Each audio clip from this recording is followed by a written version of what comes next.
Hello, everybody, and welcome to unMadeGaming. It is Tuesday. Yes, it is Tuesday, in fact. And we're back with Myth Dawn. We took a little vacation. That's not true. Eric took a little vacation and left us high and dry. So we, you know what they say, when the cat's away, the mice will play. And play we did. We made up all new world lore that he is completely unaware of because the video hasn't gone up to YouTube yet. And we changed the entire way the world functions. We changed how magic works. There's now dragons everywhere. And it's going to be a whole new game that Eric is not ready for today. So let's see how he adapts to it. Have you told him how gargoyles are made out of marshmallows now? Yeah, so that's a new thing. Yeah. So gargoyles are now made out of marshmallow. So you can give a cod marshmallow powers, like the Stay Puft Marshmallow Goblin.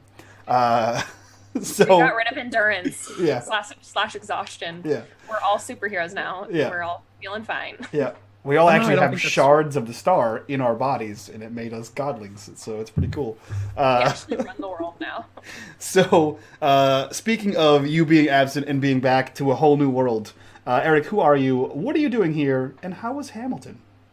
Hey, what's up? I mean, dude, you can't throw away your shot when it comes to saying Hamilton, all right? It's super, super, super good. I cried a lot. I think it's... you know, if you have the opportunity to go see Hamilton, you have to. It's just absolutely incredible. I was the nerd who loved Hamilton before, like actually just as a historical figure. I was in that shit, and then one of my friends back at my old work was like, you know, there was a musical about him, and I'm like, are you serious? And since then, I just fell in love. And so it was finally like years in the making. I got to see it. So it's super good. And anyways, that's enough about that. Hi, I'm Eric. I'm Eric Vulgaris. I'm a streamer, producer, designer of tabletop expertise. You can see me here as well as my own channel and some other channels. So I'm super excited to run this fun 5e game and kill everyone today. No, that's not. See, no, Why would you say that? we go back to the beginning where we said we're gods now. It's impossible. You can't kill a god in this world. We made that rule too. Okay, that's fair. So the actual keeper of lore here, who has documents and Google pages and everything. Summer, who are you? What are you doing here? And how can we mess with Eric's plans today? Hey everybody, I am Summer. I'm a streamer here on Twitch. I do some random stuff I'll tell you about at the end, but I play Zarina, the Grigori Ranger, and the reason that we foiled Eric's plans so far is because I'm very good at what I do. I appear to be the only one who's good at what I do, but yeah, I don't know how we're going to foil these plans today. We're trapped on an iceberg, essentially far away from the bad guy. But I know that Grant has a plan. We did hear that. Speaking of Grant and his plans, Grant, who are you? What are you doing here? Who are you playing today? And what is your plan? My name's Grant Ellis. I'm an independent content creator for tabletop RPGs. I host a show on Encounter Roleplay's YouTube channel called The Story Forge. I'm a cast member on Return to Greyhawk's Classic Crawls show. And I talk a lot about the Dungeons and the Dragons. I'm playing Brother Talk, who is a Lightforged Paladin of Redemption. He was an evil character who is attempting to redeem his ways, and he is currently standing toe-to-toe with his brother of destiny, the foul creature of the waste, Akkad, who he has twice before thwarted, but the third time, my life is in his hands. And that's a little bit about me. Fantastic. And if you guys want to see more of Grant, he'll be here on Saturday for our 12-hour charity stream at 1 p.m. running Tales from the Loop. So we're going to relive the 80s through the mind of Grant Ellis. So that should be pretty awesome. And last but not least, I just finished watching Meta in 6 and 20 Metropolis, and she is a scary, terrifying lady. But quite contrary to that, she is a nice lady here. So Meta, who are you? What are you doing here? And who are you playing today? Hi, Metamancer. I'm a streamer, GM, storyteller, etc., and digital artist. I play Minea Etchery, which she is a consort bard. What was the last part of your question? I'm distracted by the fact that you think I'm a horrible person. You are. Who are you? What are you doing here? And who are you playing today? That's the last part. Oh, So you answered all of them. I guess You that's got all it. the same thing. You What got am I it. doing here? I'm here to hopefully survive, even though I have the highest level of exhaustion out of everybody in the party, and I can probably not even hurt a fly at this point. Yeah. But we'll see what happens. It'll be great. Otherwise, I'll be rolling a new character, and maybe she won't be so nice. Yeah. Right? Please no. Guys, Liv. come back next I week when need we all you. have new characters. Okay, y'all all have new characters, and I'm forging ahead. You're just fine. We find you at the star just holding it. Guys, I found this. So with that, guys, if you want to donate to save our lives, you can hit that donation section Yeah, down below. please, dear Lord. Please do, because it literally saved our lives. There's nat 20s, nat 1s. You can create an NPC, all kinds of fun shit. And all the proceeds go back to the channel. And with that, Eric, take us away. You're muted. Muted. Yeah, hey everybody. So it's been a little bit of it's been a hot minute since we played properly. Contrary to popular belief, I did watch the VOD, so I know all of your tricks. Damn it. I am ready. I have studied the blade. Where we last left off is that you guys were traveling through. Our party was traveling through the Hambura Pass, and decided to do that rather than risk going through the mall and going through the darkness and what waits for them below. Much to your chagrin. Yeah, much to Akkad's chagrin, you guys decided to brave the frozen passes. Well, that was a mistake. I guess I would probably would call it as I see it, or maybe just according to your dice rolls, it ended up being. You guys had to brave fierce exposure from the snow and winds. Not a lot of food or supplies to scrounge around. You attracted the unwanted attention of a ice beast. As you guys were continuing across the ice, it proceeded to start to crack, and you guys had to slow down even more.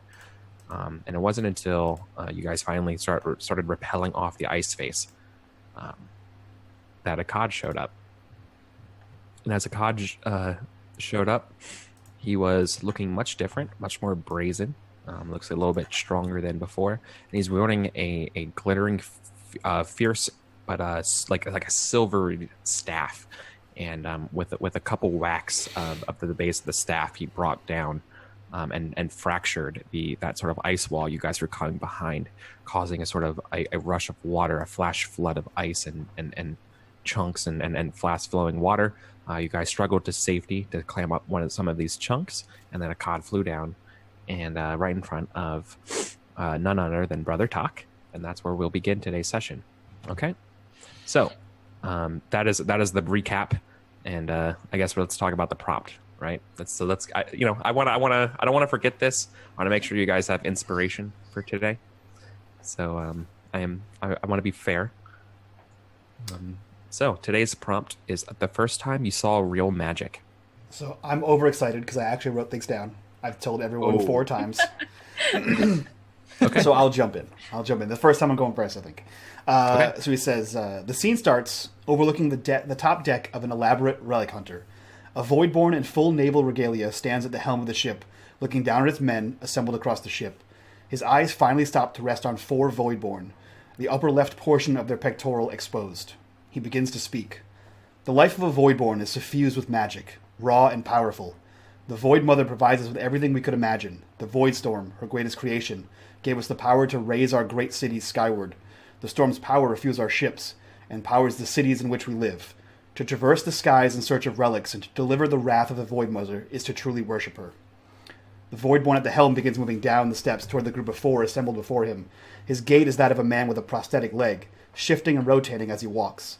The Voidborn, clearly the ship's captain, stops in front of the 3 others, reaches inside of his coat, and with a wince removes one of his scales and places it to the chest of the person before him. Chanting a low guttural prayer to the Void Mother, and the scale affixes itself. At last, the captain makes his way to the final Voidborn, and Raijin looks up at him. Terrified, expectant, hopeful. The searing pain hits him all at once, and the smell of charred flesh stings his nostrils. But as the pain subsides, he begins to feel an electricity course through his body, and he can feel everything. The storm, the crew, the boat itself. This ritual seals a union between captain and crew, and for the first time, Raijin feels pride. Mic drop. Wow. Cool. Next. Yeah, who wants to go next? I'll go next. Mine's short, sweet, and to the point. Hopefully you'll get it. If not, too bad for you. All right. It's kind of like a poem. I don't write poems, so this is my version of what a poem is. All right. Mirrors of the past show appreciation of the beauty. It's our history's language, unthreatened by decay. We're lucky to know this world full of wonder and can't imagine any other. That's it. That's it. Sweet. That's it. Dang. I'm done. Let's go. I want to go last. Okay. All right. Go ahead. All right. Talk passed through the fires of hell itself, heading straight toward the blinding lights of the inferno, his head held high, lest his humility leave him without sight. The eyes of his teachers and his mentors, tormented, pain, suffering, fixed upon him. He could hear their voices cry out in a chorus, "The traitor, the damned one, the fallen slave." These were titles he earned through the criminal actions of his military career and the notorious deeds that led to the fateful day for the nations, the tribes, and the endangered ones. As he passed through the breath of hell, the infernal heat burned every part of his metal body, permanently damaging what remained of his inner core and tainted the inner light that lived within him. He reached into the river of the damned, his hands physically melting away, transfiguring into spectral limbs of ether that reached deep into the well of souls, passing through time and space. Through all this, he could not find her. It would be the first time he experienced real magic, the first time he experienced real loss.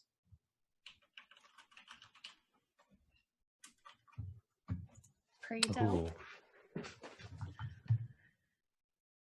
Yep. Okay. Mine's also What about pretty. me? You said Well, you you wanted wanted to go last. Oh, Right? okay. I thought you always went last in my brain. No.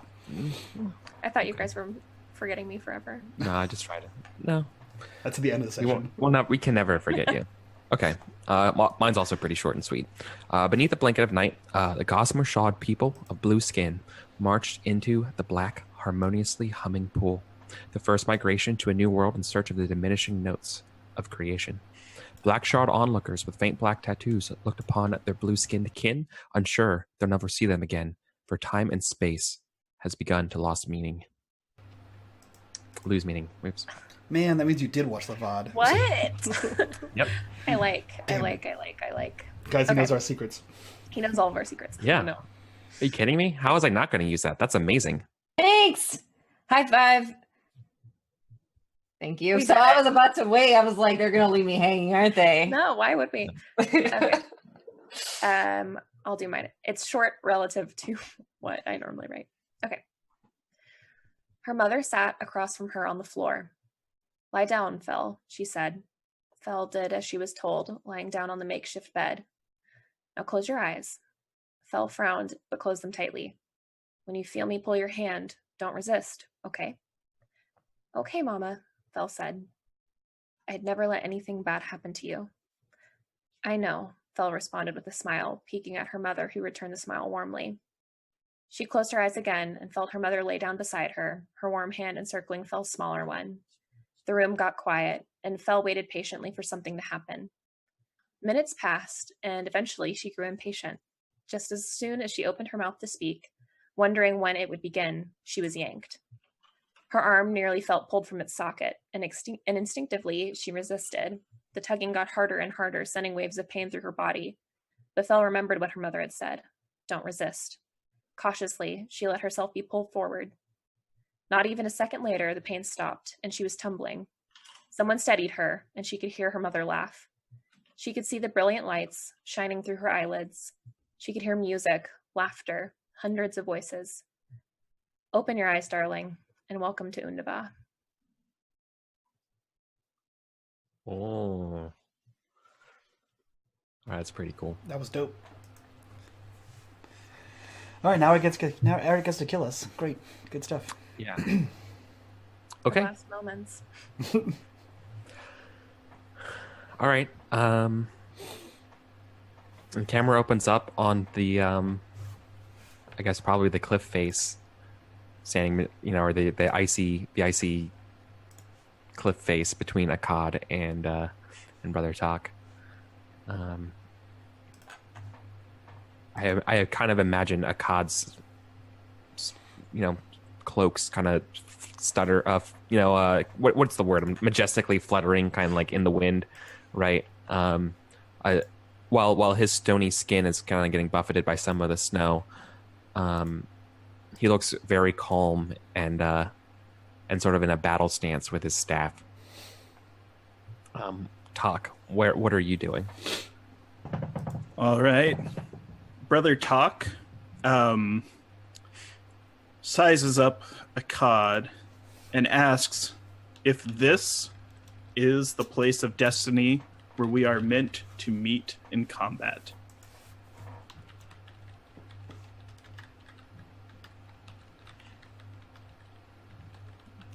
I guess, I mean, like, you literally just say that, right? Yes. Okay. Yeah. Akkad says nothing, except just a short little nod. I let him know that when we first met, we agreed that when we next met, we would meet on the field of battle, and as brothers, and as friends, and though we would be on opposite sides, the battle doesn't change that. And I ask him how he prefers to do this. I have my hand on the hilt of my blade, the redeeming grace, ready to draw if needed. Yeah. He waits for you. He waits for you to draw your sword.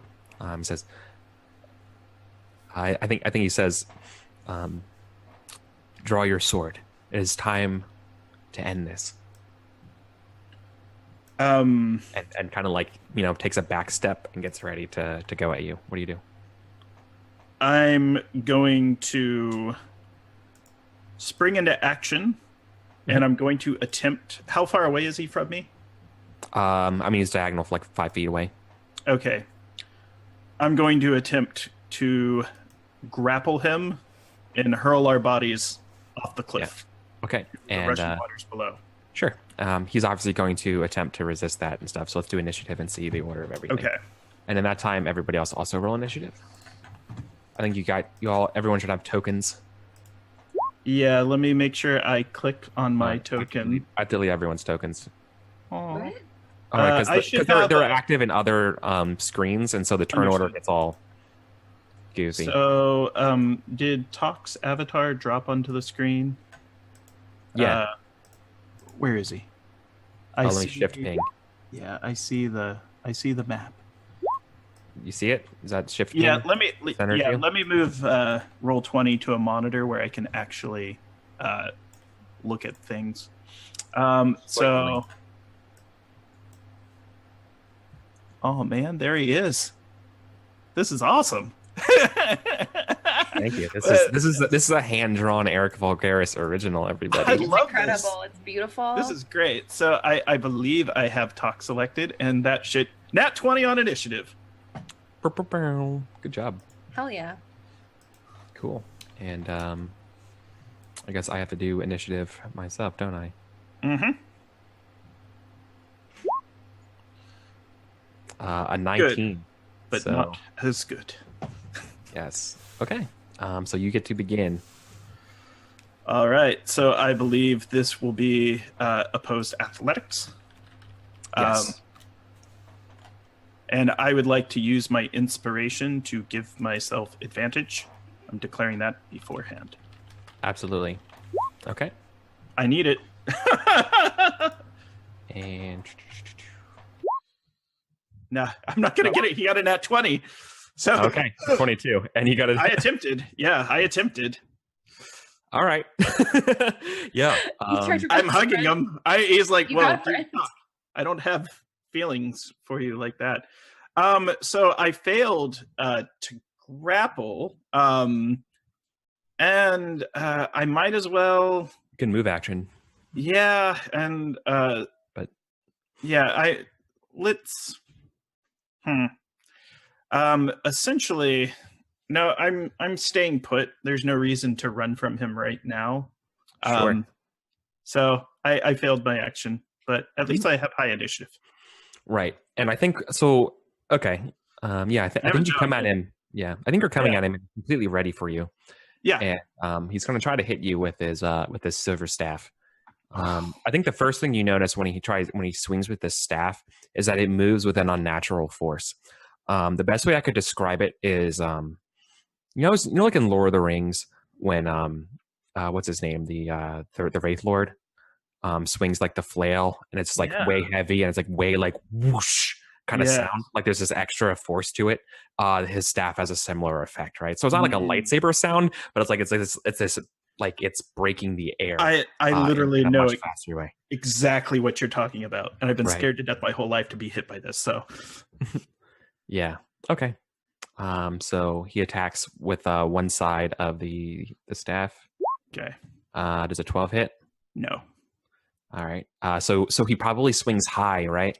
And you duck under it, and then he comes back and tries to hit you with the second one. Does a 27 hit? Yes. Okay, cool. So he is going to spend 3 charges here, the maximum amount to do extra force damage to you with the staff. Okay. So let me roll damage for this. Why doesn't it roll damage? There we go. It's 11, and then I also roll 3d6. Oh man. So I do 23 points of bludgeoning damage to you. Are Okay. you guys excited to die today? I have 2 hit points left, guys. Hey, friendo, don't worry, we got you. Right. So he wallops you and crunch, and you know that you cannot take these hits from this staff. No. The order continues. Zarina. Can I shoot him from here? Totally. They are completely, engaged with Brother Talk right now. So Yeah. you're going to be firing into melee, which confers a armor class advantage to the person, but half cover. But other than that, you can totally do it. Okay, yeah, I'm gonna go for it. It's +2 AC. Yeah.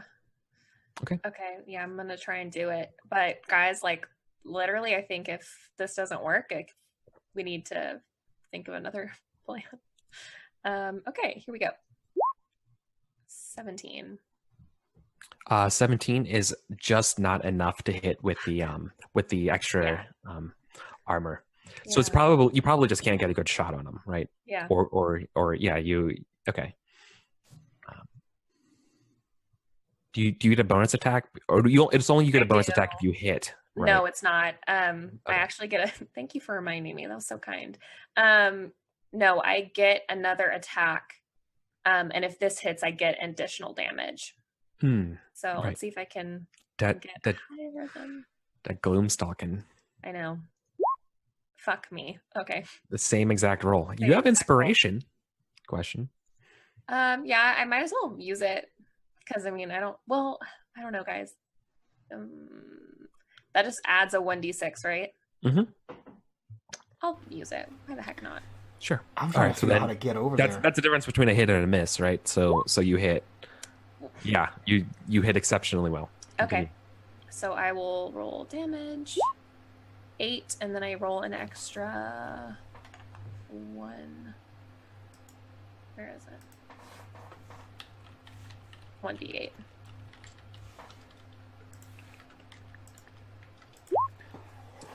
Okay. Wow, So, cool. 14 total. Uh-huh.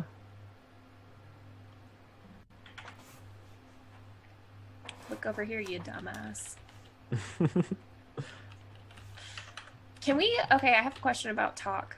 Because, like, with the average person, when you're that injured, you look like you're near death. What does talk look like? That Yeah. would, like, cue us in that he's almost dead. I look like my body's crying. Yeah. You're- Like oil is spilling out, my vital Right. juices are leaking out of Right. me, light is pouring out of the cracks that you see. I'm in a bad way. Cool. Right. Okay. So when I think of HP, right? HP, I don't think of every single hit as a matter of like you're actually getting hit, right? When you get hit. Yeah. HP is a factor of wits, guile, stamina, just position, fortitude, luck.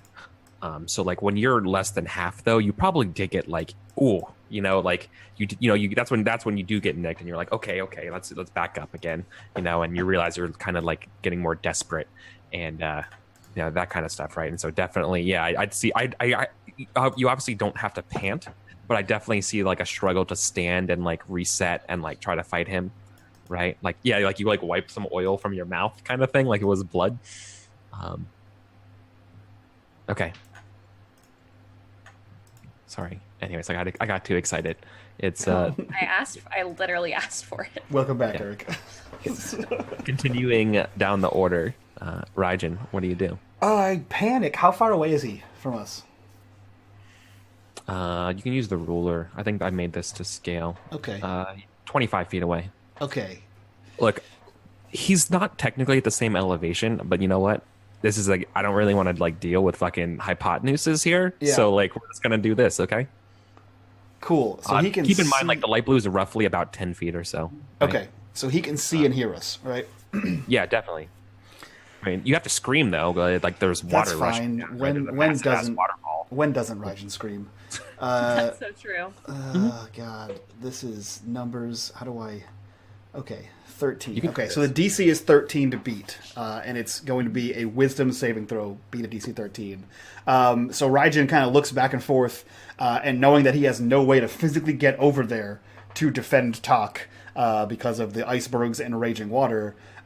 He looks to Akkad and says, "You have already faced the curse of the Void Mother. This is not your day to face the storm." And I'm using Fear the Void.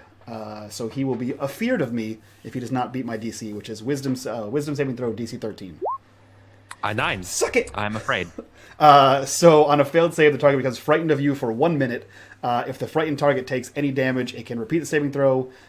Basically, it has to run from me as far as it can on its turn. Yeah. Cool. Yes. So obviously Akkad is going to... So if he's afraid though, it's not his turn, so he can't go. Yeah. So, right. But on his turn, he will be forced to flee. Mm-hmm. Okay. So then, before his turn, are 2 people to go, right? Min, it's you, and then to talk. So what would you guys like to do? Min, you first. What is the staff made out of? You're not sure. Some sort of like, the sparkly aluminum, it has that sort of effect, right? Some sort of like silvery, glistening, clearly some sort of magical alloy. Is he wearing any metal? No. Once again, he's wearing just a rugged traveler's cloth, like a cowl or a cape kind of thing. Like monk's robes kind of. And then just he has that stony skin. So no. I can't do anything then. Otherwise it'll kill talk. Right.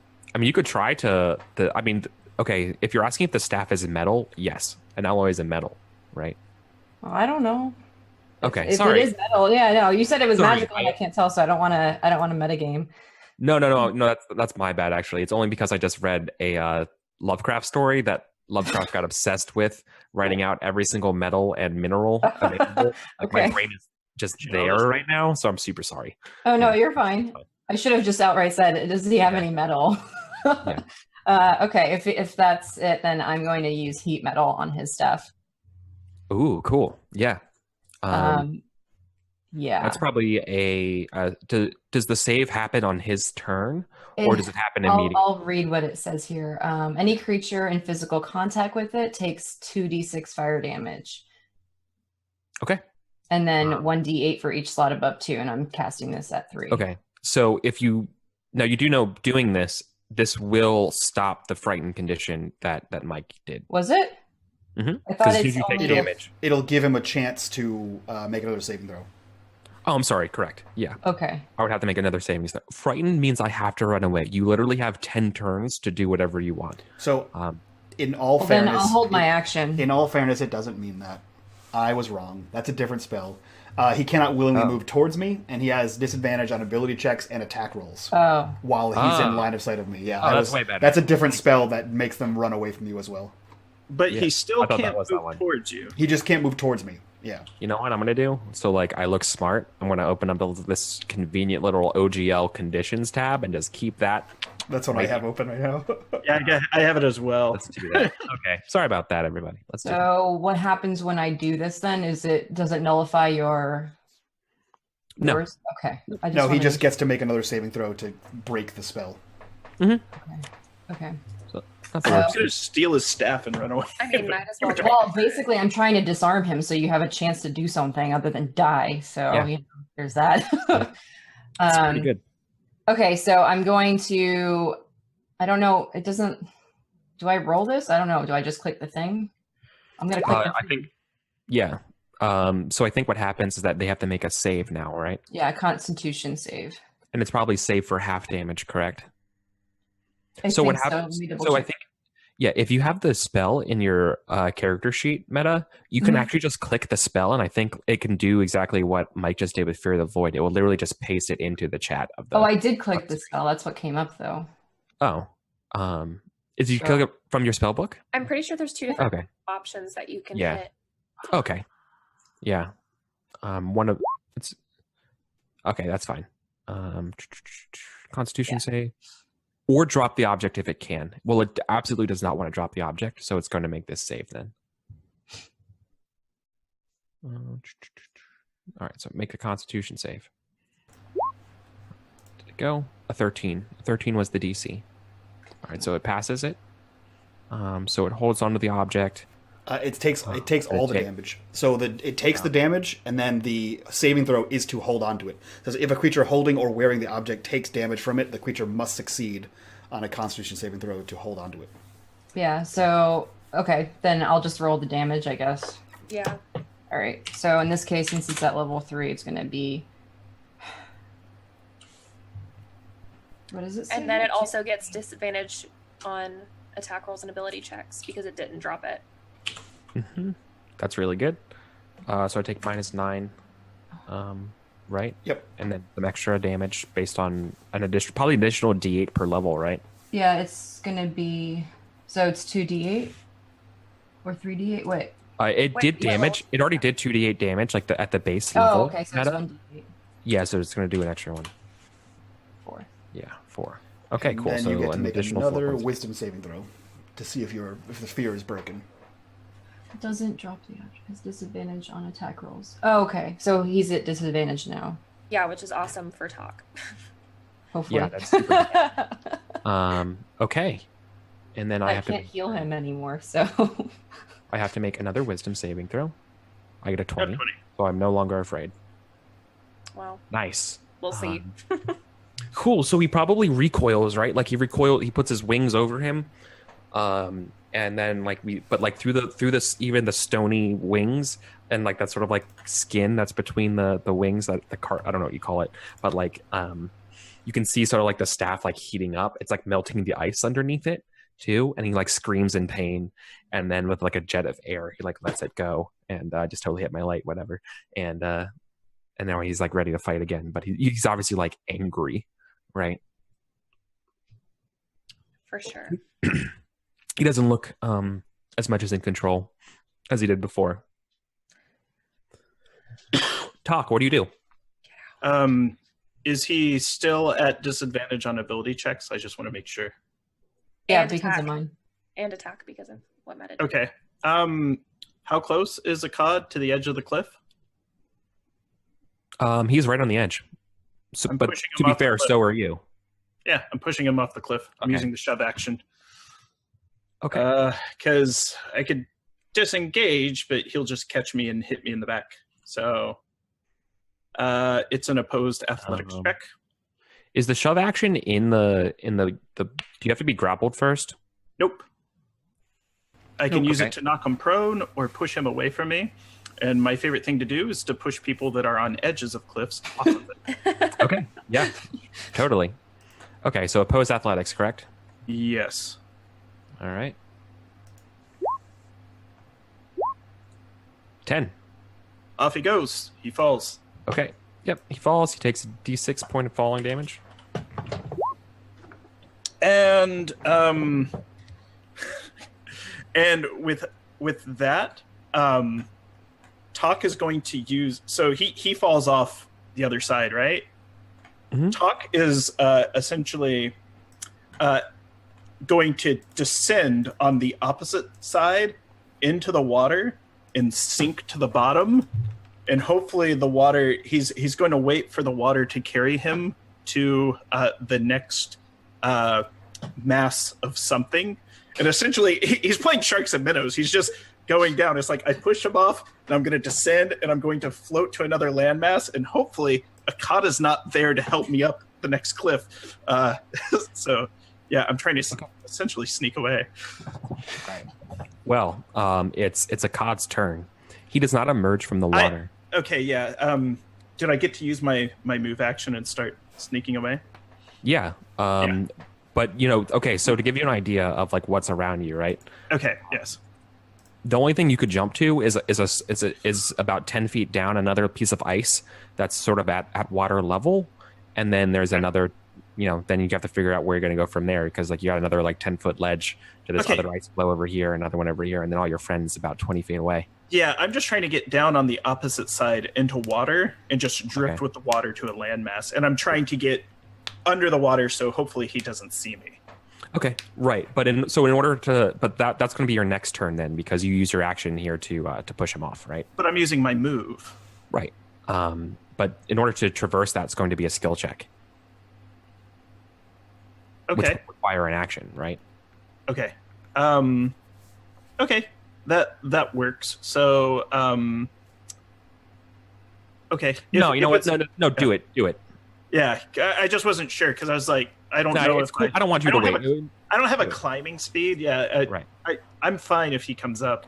But because doing honestly, I'd use my move to just fall. Right. Yeah. So. Let me give you this. I'll give you these two options here, right? If you choose to do it now on your move action turn, you're making the leap. Period. You're not from a controlled scenario. You're from a risky and desperate scenario.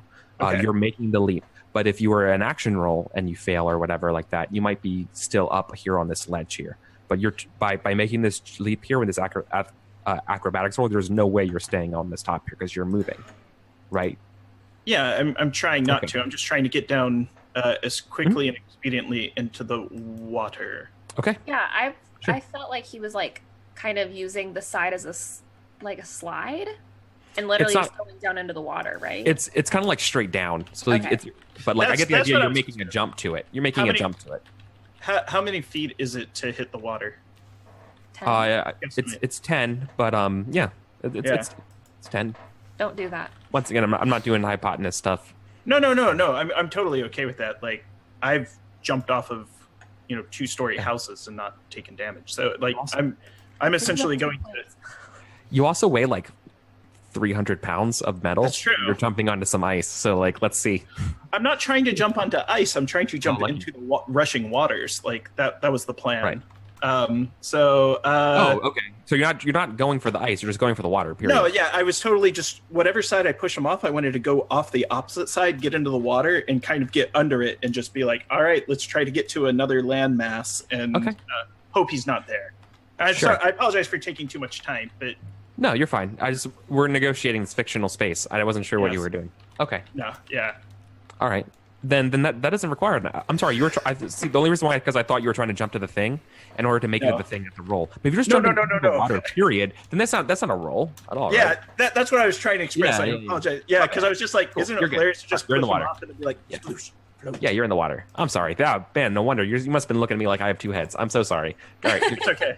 All right. Now it's Akkad's turn.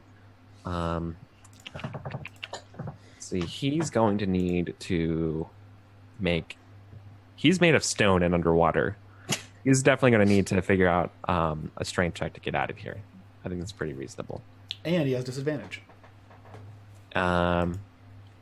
Yes, he has disadvantage because he's still holding the staff, right? Mm-hmm. Would he drop it? No. So he's going to try to move. Did it roll? 4. It did. Okay, not great. All right, so he's still under there. Well, he doesn't know that you went into the water. No. So whatever everybody sees is a a loud thwack as this ice piece just gets destroyed. It gets like there's a crash beneath the water, and you just see this fracture of the spider web, of ice, and the turtle just cracks and breaks and crashes into the water.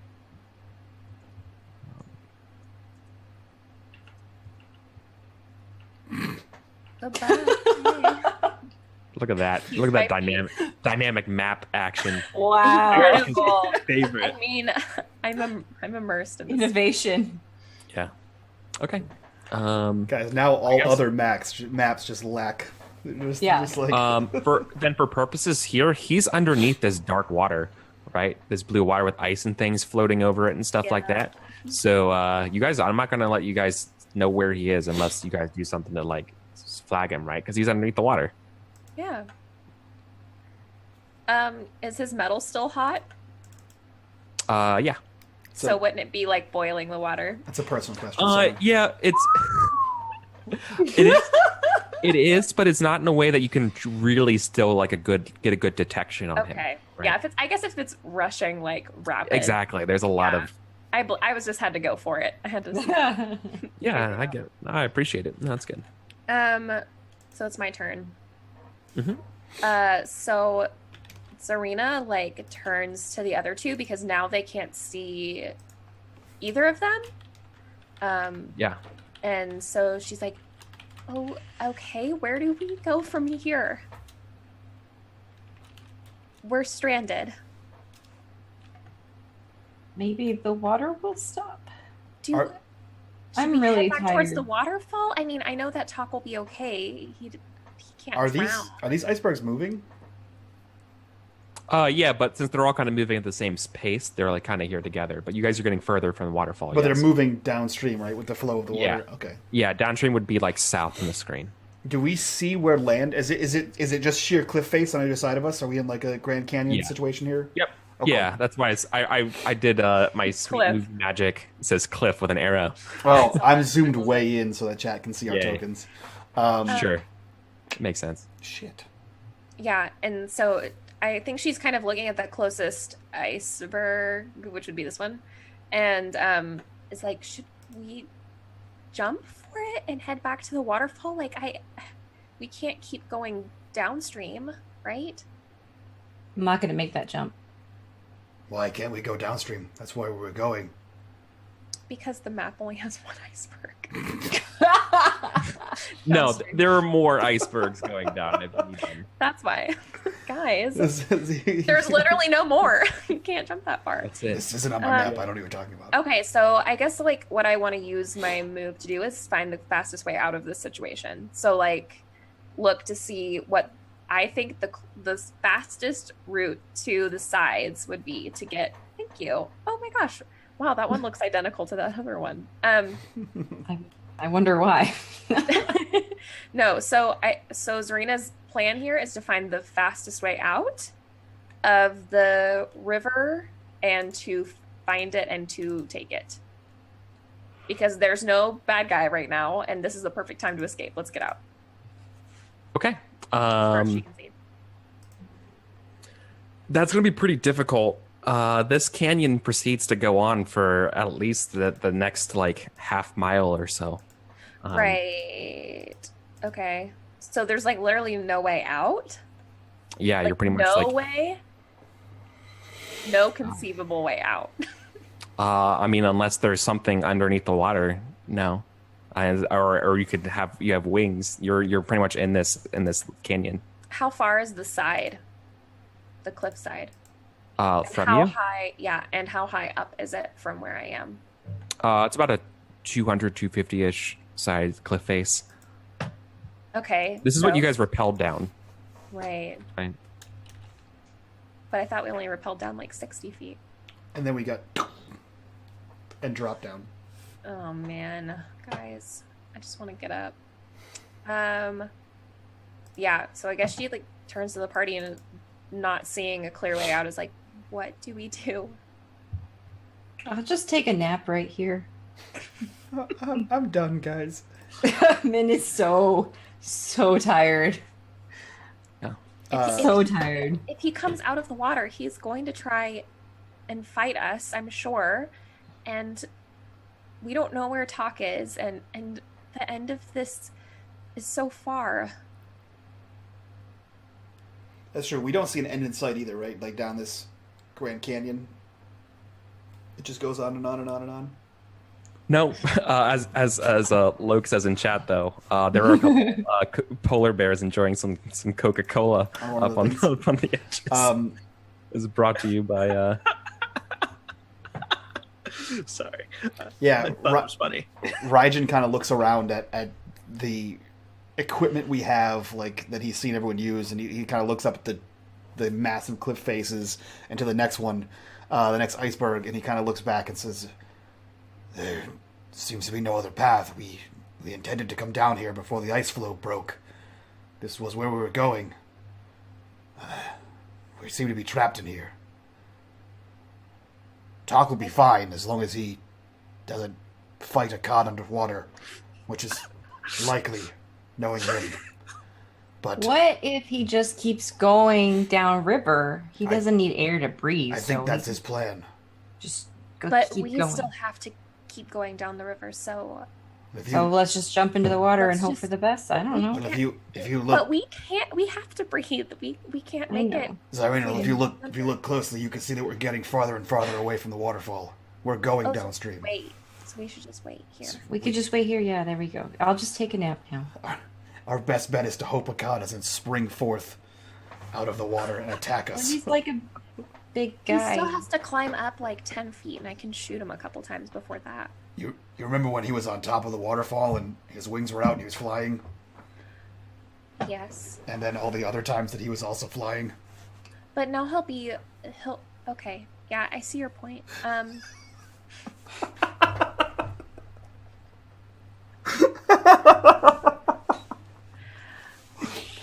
Okay, so my turn. What I'm going to do this turn is I'm going to start very calmly, walking the perimeter of our iceberg. So basically looking down in the water, staying alert for any signs of a cod, just in case, bow poised to strike.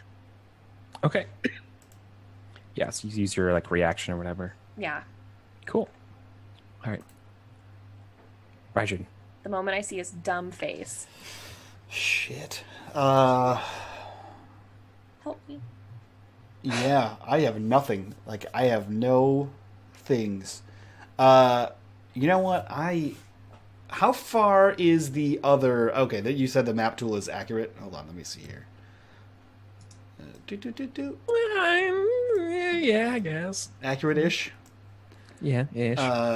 Okay, so I don't know what I took for a pack because I'm bad at making characters and paying attention to things. So can we say, since it would make sense... Oh yeah, I didn't put any packs on here at all. Can we say that if it would make sense to have like some kind of adventuring pack that would have a grappling hook because he worked on a boat, and that's a thing you have on boats when you sort of keel haul them in. Yeah, I think that's pretty reasonable to assume that you have one. So, given that this looks to be about 20-ish feet across, I'm going to try to throw my grappling hook, attached to a rope, obviously, to this iceberg, and either pull it closer to us or us closer to it, like more likely, because that's how gravity works and the flow of rivers. So we can try to do what Zarina said and move down river, or at least have a point of egress to get off of this if a cod does jump out and attack us. Yeah, no, you totally can. I don't think that requires any sort of check because that's just you're trying to hit like a target that's not very far. You know what I mean? Like there's no. I don't really see a consequence to failure here. So yeah, you jet this thing up next to you. Yeah, so I guess if you want to roll a check, it'd be because I throw it up there and like, cinch it into some ice, and then it's me kind of pulling us closer towards it. I mean, it's the flow of the river, so. But I would say if there's a roll, I could do athletics for you if you want. Yeah. No, I think it's good. I like it. So he kind of swings this thing and tink and gets it in there, and he's like, as Irina's walking closer, walking on the thing, and then as it shifts, he looks back and says, "Does this work?" As he's slowly reeling the iceberg towards the other iceberg. Yeah, that'll probably do it. I only have one of these. And that'll be my turn.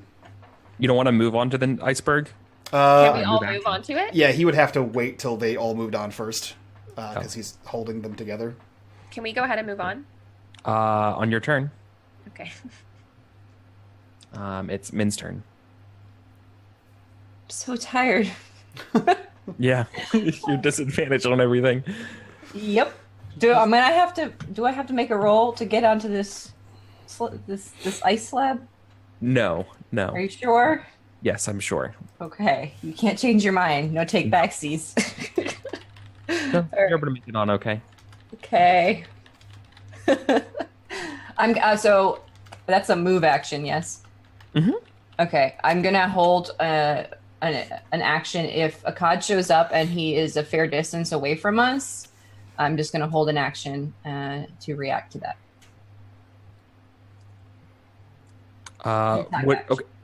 What will you do if they reveal themselves?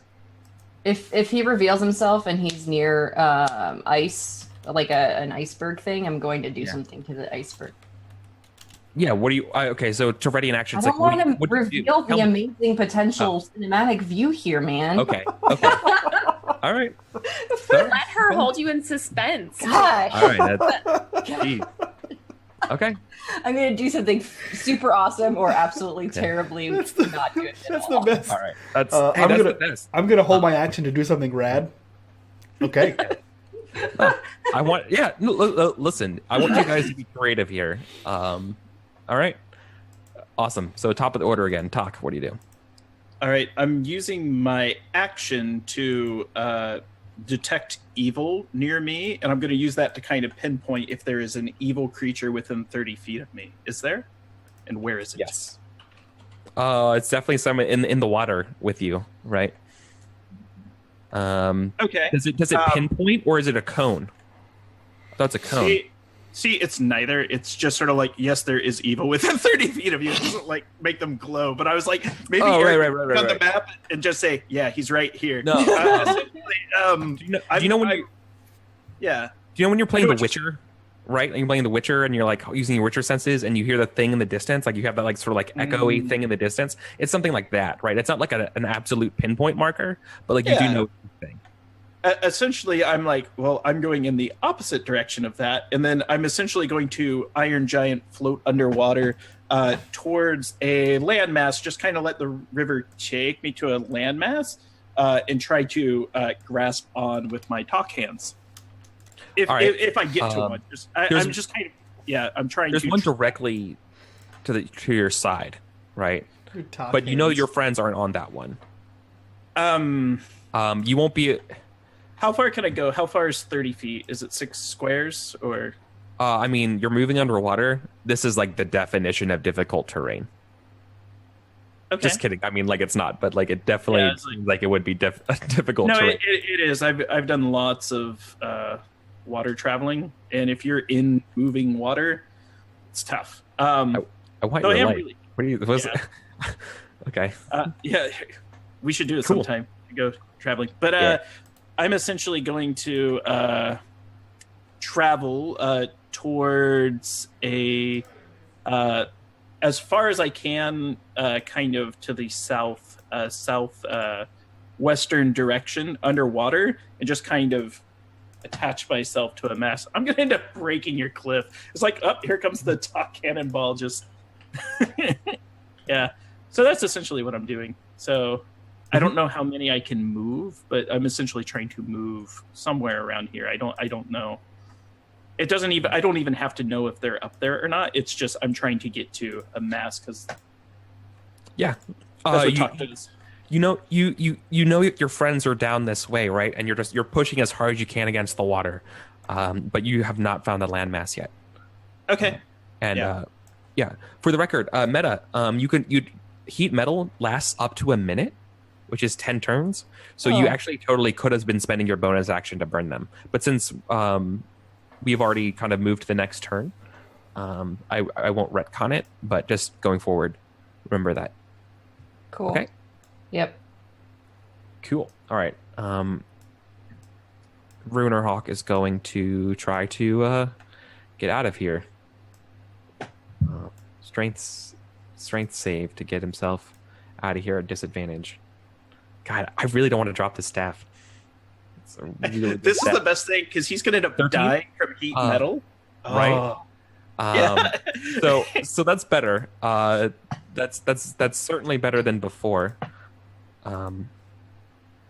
Okay.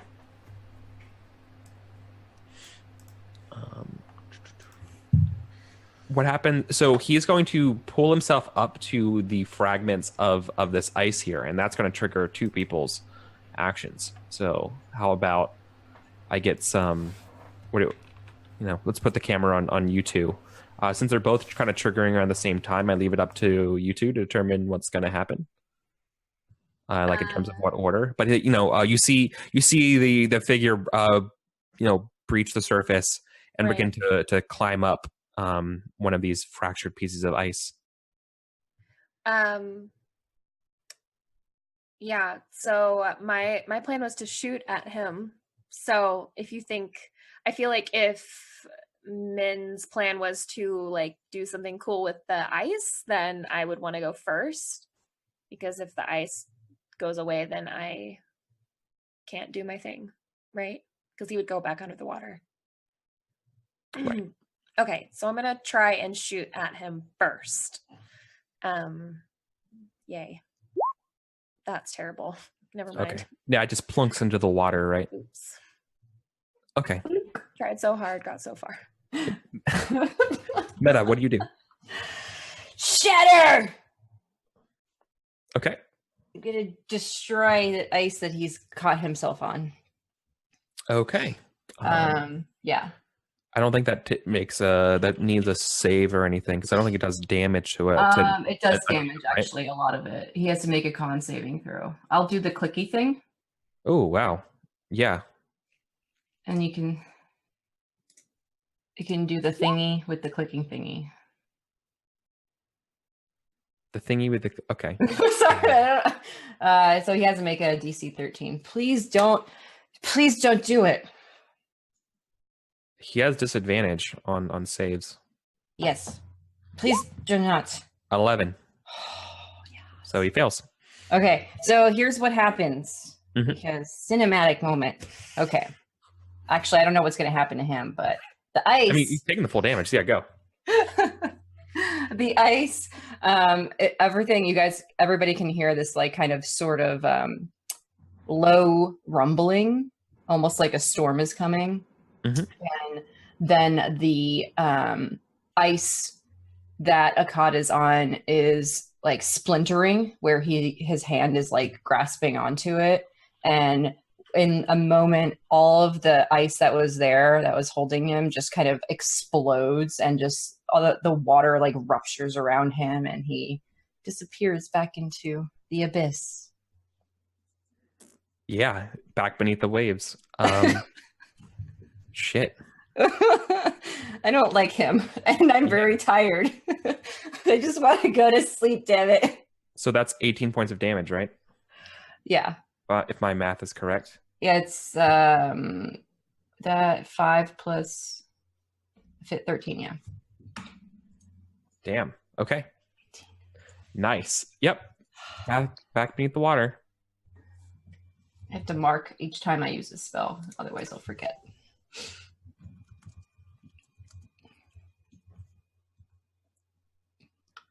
Talk made it happen, though. You pushed him into the water.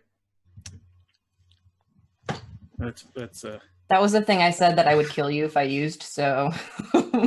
yeah. There was a chance. Speaking of which, Talk, it's your turn. Okay. What's the I don't think you heard that underwater, right? Like, probably too far away.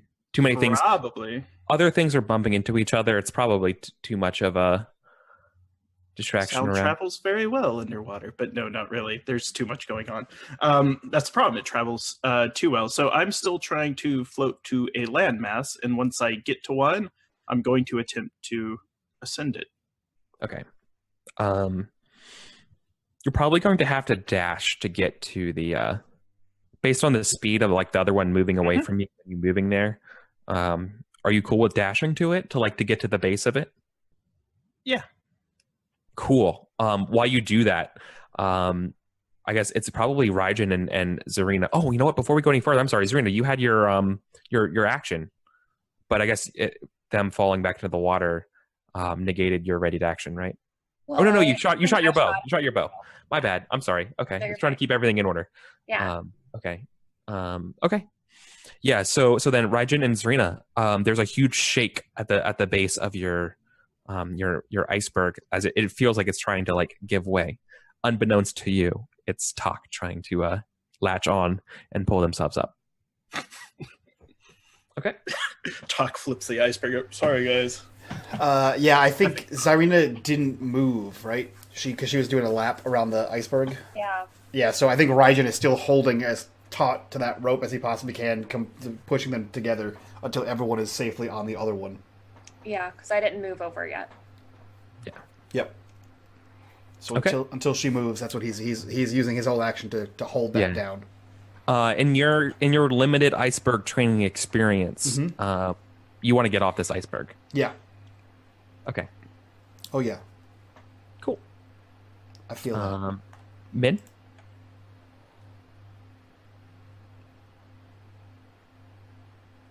Do I see Talk, or we still not see him?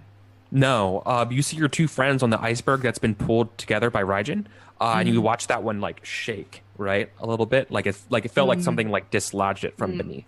Okay. Or something. Well, I'm gonna hold an action for Akkad again, and if I see him holding that staff, because is it over now, the heat metal? No, each round is 6 seconds, so it's 10 rounds and holding it. Right. Okay. But you have to be within 60 feet of him. That's true. So if he goes away farther, then Yeah. or if we keep going further, yeah. Mm-hmm. Yeah, I'm just gonna, for the time being, Yeah. hold an action. Either if I see Talk and he's close enough, then I can do my last effort of healing him. Right. Or if Akkad comes closer, then I'll use either Shatter or Heat Metal again on him. Here's what I would say. Because I believe Heat Metal is a concentration spell, correct? Yeah. You would know if you if you were concentrating, the spell no longer has an effect, right? You would know. Okay. If it's if you're on the phone with somebody, you would get the burp burp burp, like those disconnected, right? Yeah. Okay. So you would know that, and Okay. I think probably by the end of your let's just say for just quick easy purposes, because I wanted you to do something on your turn, you get the disconnected, right? You're more than 60 feet away. Okay. Got it. All right. Well, then in that case, I don't know. I don't really know if I can even do anything with that, though. If I know it's disconnected, I guess I just ready Heat Metal again. Okay. I don't want to use healing on Raijin or Zarina at this point. So. Yeah. Okay. I am literally down to 2 usages of anything. So yeah. I guys, I'm straight up. Min is exhausted. She's seriously, can I just take a freaking nap right now? Yeah. All right. Talk. You can begin your climb. All right. Is that an athletics check? It is. All right. And I'm okay. This is a risky climb. All right. I'm going to do my darndest, guys. 23. Oh yeah. Yay. Okay. Yeah. No. I think the music swells as we see a metal hand come out of the water, and then another as Talk emerges. Raijin, you do your best to stabilize the iceberg, and you're able to make it up to your friends. You see Zarina bow out, and you see Raijin currently lassoing down an iceberg. Just normal, everyday things. Yeah. Casual. Yeah. Which iceberg do you climb onto, Doc? It's that one. It's the one that you're on. The one That's that the closest one to I'm him. physically on. Okay. Yeah, that was the one that was closest to him, and like just made the most sense. All right. Yeah, I'm climbing up. I finish my climb. I get up there, and I just say, in my monotone talk way, Raijin. Just so he knows that I'm there. Get across. I don't have time for this. We'll talk later. And he's like under the strain of holding two icebergs together. Okay. Anything else you wanted to do, or is that it? Well, that's essentially my action. I'm going to get up there and then essentially start. I want to not use the help action, but start assisting Raijin with the with his chores. Okay. Akkad's gonna pull. Okay, then it's Akkad's turn. Akkad's gonna pull himself out of the water. Hopefully, he's not at a disadvantage anymore. But a 6 is not enough, so you don't see him underwater. You guys seem to have a moment of respite as you guys don't see Akkad underneath the waves. Hell yeah. How long can he hold his breath? I mean, you don't know that. I know, I'm just asking. Yeah. Infinite. There's rules for that, but it takes a while to suffocate someone with water in D&D. Yeah. I've learned. The hard way. It's like held his head under. Yeah. Yeah, so basically at this point in time, while we're kind of looking around for Akkad, Raijin has the rope held tight so that everyone else can cross, and he's kind of like motioning for everyone to cross, and then as soon as he feels the rope, like the slack pick up from Talk behind him, he says, "What are you doing? Get across, I have this." Yeah. It's Zarina's turn. Yeah, I'm gonna move. I'm gonna move across. Okay. I guess same kind of deal. Just trying to keep an eye out for him if he reemerges anywhere. But her main concern is getting everybody down/out of this death trap. Mm-hmm. Basically. Yep, that's what I'm doing. Cool. Raijin, your turn. At the start of your turn, there's another rumble. Only this one's not near you. This is the rumble near where the crack occurred back at the waterfall. Of course it is. Why wouldn't it be? So yeah, he continues to hold this thing, and he looks to Talk and says, "Get across now."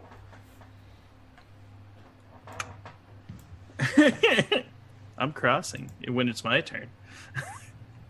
I think we have a while in initiative. It's Min's turn. Well, Talk is within range, so I'm going to use one of what I have left of it to heal him. Okie dokie. I need to use the other page for this. Sorry, I keep forgetting to click the other things. So, healing song. And there. That's all I got, man. 9. I love it. Thank you. Yeah. Cool. And then Talk, it's top of the order for you. I'm gonna shove Raijin across. No, I'm going to. I'm going to immediately. Yes, I'm going to cross to the other iceberg, and am I able to hold them together from? No, I can't hold them together from the other side. If only I had a grappling hook too. We could both anchor them together.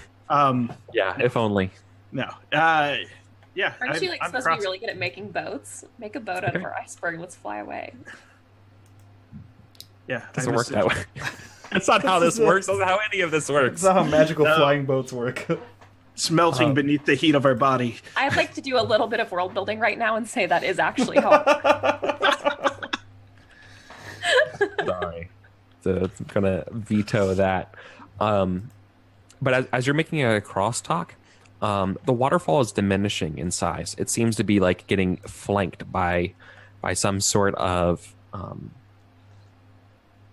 little snowstorm that seems to be scurrying up its sides. The rumble of the water beneath it is also trickling down, like the power of the water is diminishing. And all right, Akkad's gonna try to get out of the water. Come on, Akkad, you can do this, buddy. No, you can't.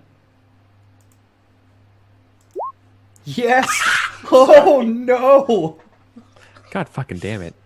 Okay. This is how he we still can't rolled get out. yesterday, last week. He still can't get out of the water. I know, he still can't get out of the water.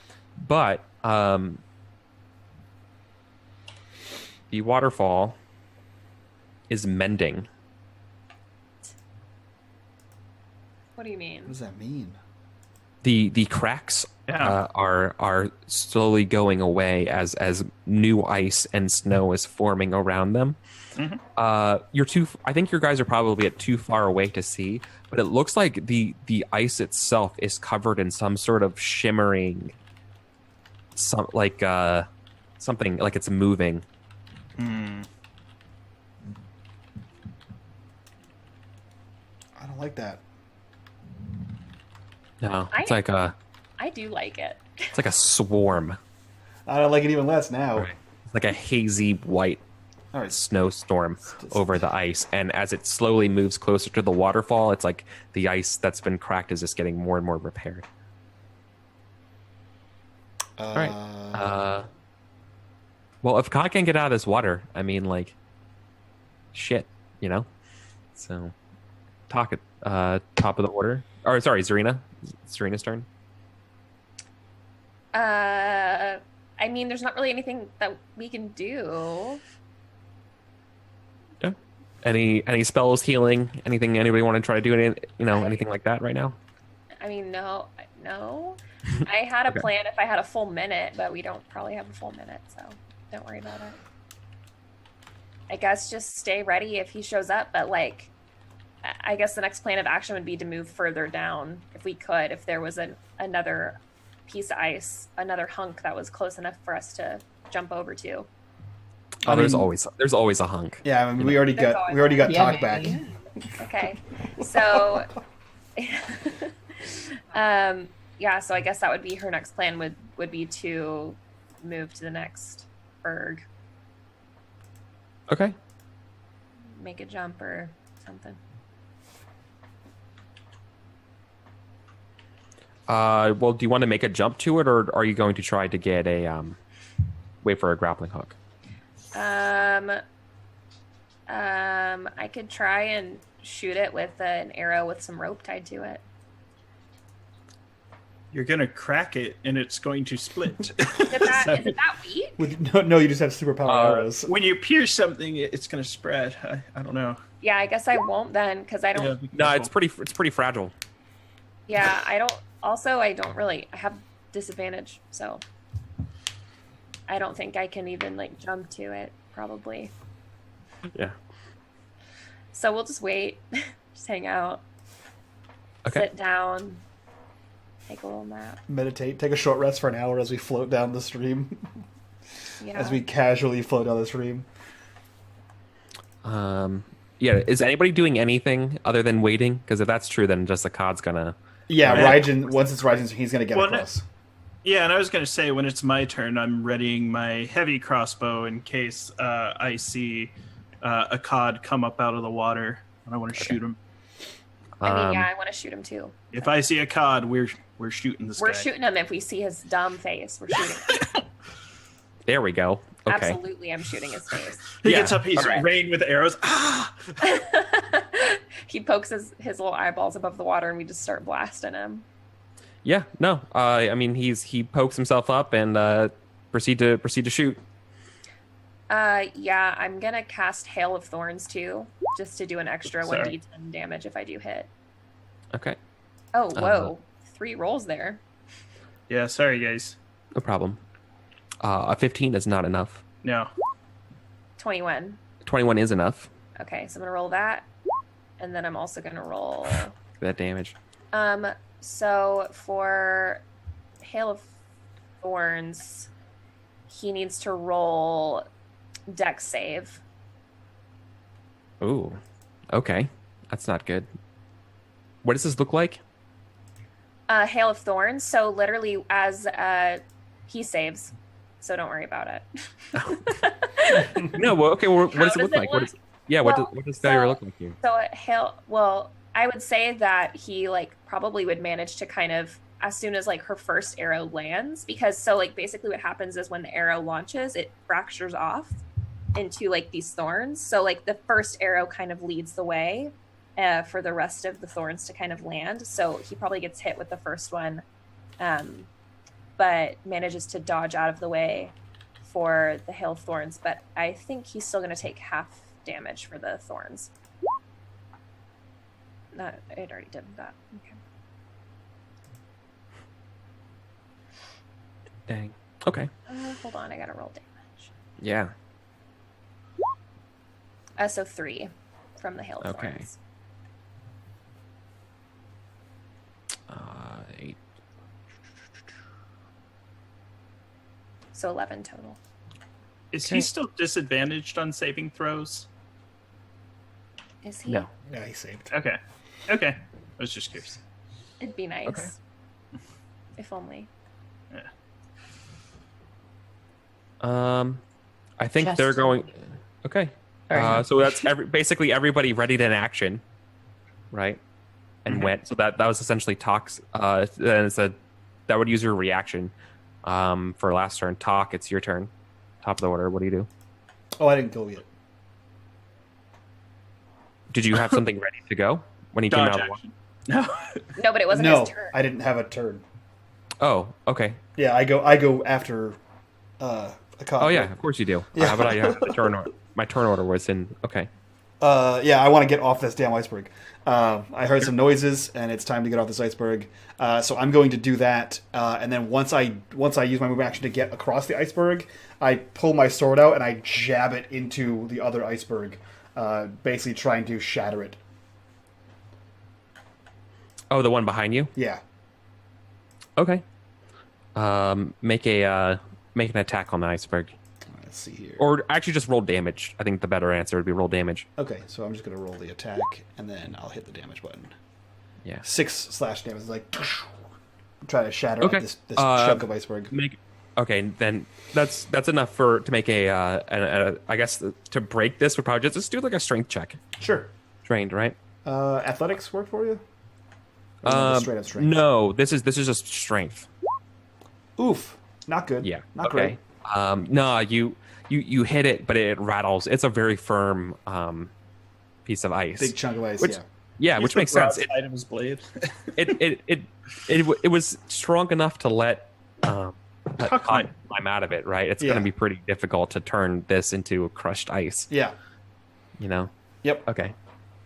That's it. So that's what he does. He jumps across and then tries to shatter it. Right. Cool. Let's see. How far away are you? 30 feet. Perfect. Darting out of the water flies a cod. Hold on a second. What's the order? The order Raijin went. Everybody else readied actions. Raijin went. So then, hold on. I jumped ahead. The order is wrong. Yeah. So Raijin goes. You have a chance for Min to go and then talk because it's a new order. Shatter spell. Well, Yeah. yeah. Limb. Guys, this is the last thing I can do. Legit, so please protect my ass. We got you. Don't worry. I can maybe do multiple disadvantage whip attacks, which will end up probably shoving me in the face. So let's just not even go You're there. okay. You're okay. Just blast him. Blast him real good. Okay. You got this. I'm like crying, just like okay. You know when you're so tired, you're just crying. Yeah, exactly. Right now. Yeah, pretty much. All right. Gotta clicky the thingy and there. So he must make a DC 13 con save. Please let this be terrible. I can't guarantee anything. Please let it be terrible. Yes. Ha! It was 10. terrible. All right, it's pretty terrible. So that 8 takes plus 5. 13. Yeah. All right. They're not doing great. Thank God. there So are- Min is basically just like in the fetal position on the ice at this point. Yeah. So just letting like- you know. Literally They're grasping and flying. Yeah, so like they're like grasping at the water and like the ice trying to get out. Their skins all like covered in the ice and there's wet. It's completely soaking wet. It's all like fissuring and cracked. He's panicking. And then it's Talk's turn. All right. I'm shooting with the heavy crossbow at Mr. Man. Mhm. Nope. 13, not enough. Okay, now it's a Cod's turn. He runs for his life. We could hope. Can't anymore. He flies at the iceberg that you're all on, screaming the name Morellin, and he lands on the iceberg that you're on, but rather than attack you, slams his staff down onto the iceberg, Figures. Makes sense. breaking it. So I need a reflex save from everybody. So I'm gonna put this out there before we roll anything. I have the fighting style of protection, and the wording says when a creature you see attacks a target other than you. It doesn't say ally or creature. It says a creature you can see attacks a target other than you that you can impose disadvantage. Can I He's not impose gonna miss the disadvantage? ground. Oh, he's only This isn't an attack. yeah, and he's not 5 feet from me. I just realized where we were on the. He's not going to miss the ground. Yeah, this is not an attack. This is a Damn. legendary action. Okay, that would have been great to just miss the iceberg and eat shit. Nat 1. Down I Oh go. no! Goodbye. I'm not much better. Well, apparently I am. 2017. So this is a risky one. Anyone higher than a 15 gets to stay on this fracturing ice, right? Like as it starts to break up, right? You guys are all in your little like tiny little piece balancing. Like going down or not, I want to shoot this guy so bad. Yeah, you have disadvantage. Why? Why? They're exhausted. Or Min. Yeah, I'm 3 Why? levels. Yep. All right.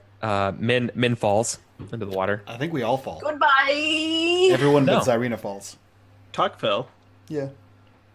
Everyone except Talk Right. has exhaustion. Yeah. So the only person who with Oh. exhaustion who still succeeds is Min. Oh, I'm sorry, Okay. is Zyrina rather. Yeah. So then the three of you are in the water. I'll move you guys off the ice here. It's a nice day for a swim. Lucky for me, I swim the same Yeah. in water. Precariously dangling. Serena, it's your turn. So you said I would have disadvantage for shooting him? No, because you're balancing here. You will. I think to fire your shot, you're gonna have to make another reflex save. I think that's probably fair.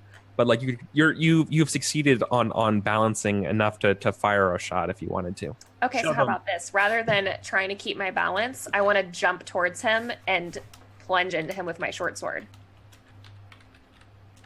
Do I need to Ooh. roll a reflex save for that? Oh, no. But to do that means you must literally drop your bow into the water. Drop Right? it? You can't stash an item and pull an item in the you have to literally drop into the water and then hope that you find it again. But wait, I do have 2 hands, so why can't I hold my bow in one hand and hold my short sword in the other hand? Because you could totally do that. You can. Yeah. Do that. Okay, that makes Okay. sense. I guess. Yeah, no, That's that what I makes wanna that. do. I buy that. Okay. Okay. Yeah, I wanna just pull out my hold my bow in my hand and then grab my short sword and push myself off the remaining piece of ice Yeah. or whatever I was perching on Yeah. and try and stab into him with my short sword. Totally. So you leap at him. A 12 is not enough. Yeah, that's okay. It was a nice try. Yeah. Unless somebody wants to give me inspiration. Friendos. I have. Can I do that as a reaction? I have one. Take mine. Yeah, you can totally give inspiration. Everyone give it to As I'm swimming? Do it. Hold your hands up. No, well, this the. I know it's so dumb because it's literally the exact same word, but I think they mean the character inspiration, not your bardic inspiration. Oh. Yeah, I'll give you mine. I'll You sacrifice can- mine.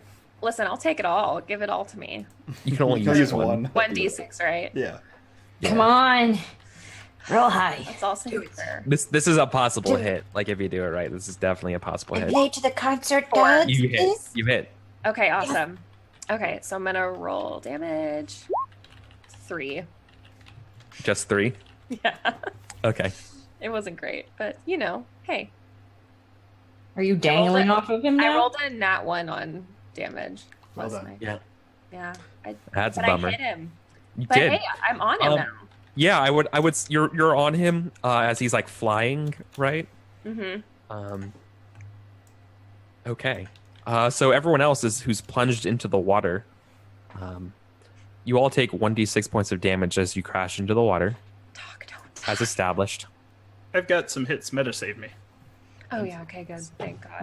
And- Oh, okay. I'm okay. I'm pretty good with my HP right now. I And forgot. then it's Rygen's turn as you crash into the water. What's the damage you're taking? D6. You fell 10 feet. Oh, are we rolling it? Or are you rolling it? Yeah. Oh no, you guys individually roll it. Okay. Oh boy. Okay, cool. Aha. Okay. So describe to me what this iceberg looks like now at this point. Non-existent is Okay. probably the best way of putting it. It Cool. is fractured into hundreds of pieces. Okay. And what about this one to the right of us? I mean, you're underwater. Oh, we're You- underwater. You can barely see it, Okay. right? Is it difficult to get to the top of the water? Can I swim? I mean, I'm a Are you? What kind of armor are you wearing? chainmail, so medium, I think. I don't remember what chainmail is. Hold on a second. Yeah, no, you're gonna need to make an athletics check to get over there. Chainmail is heavy armor. Yeah, definitely. You're definitely gonna need to make a check. That's fine. 15. Okay, no, that's exactly what you needed to get there. Perfect.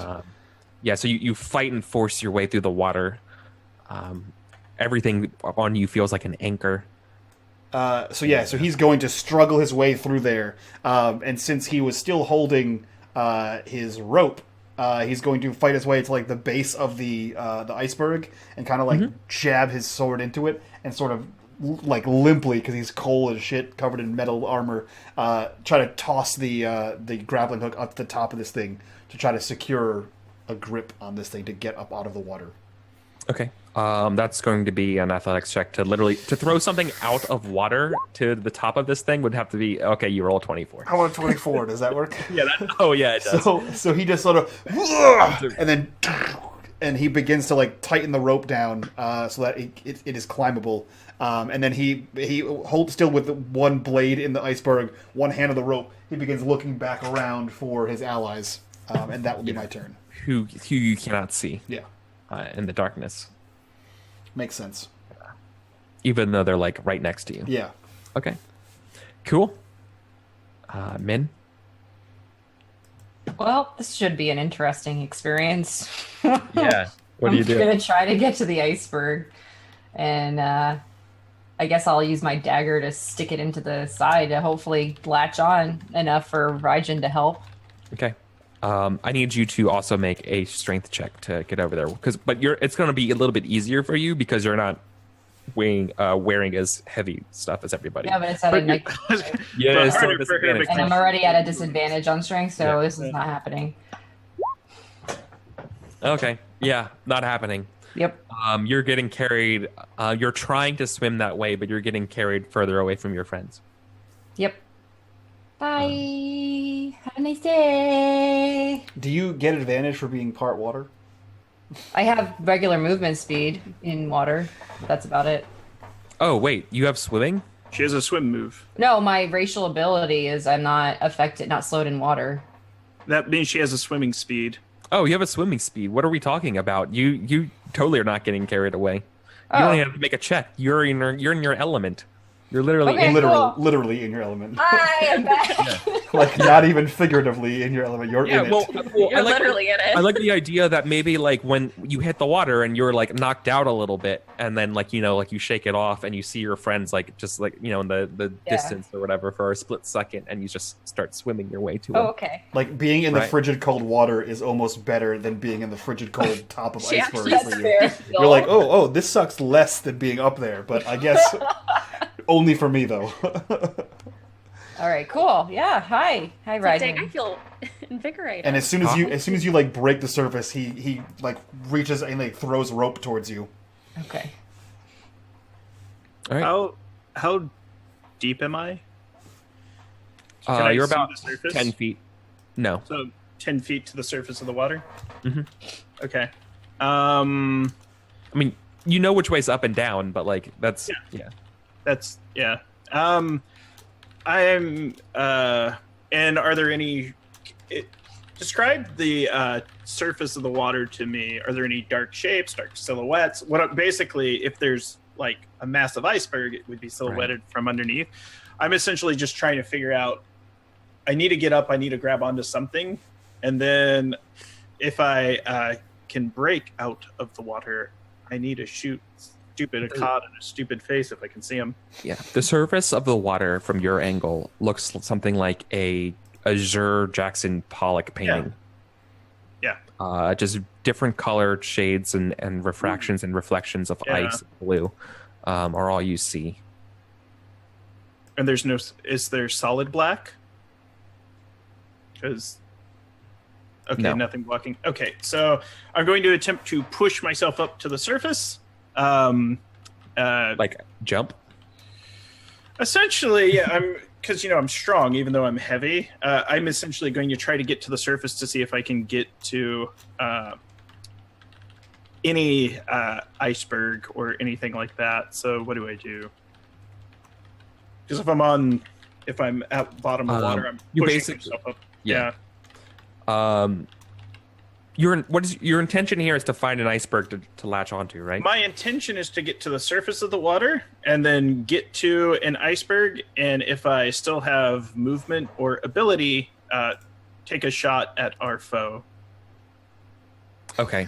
I highly doubt you had the time to reload the crossbow as you were swimming underwater, and do that. Is that reasonable?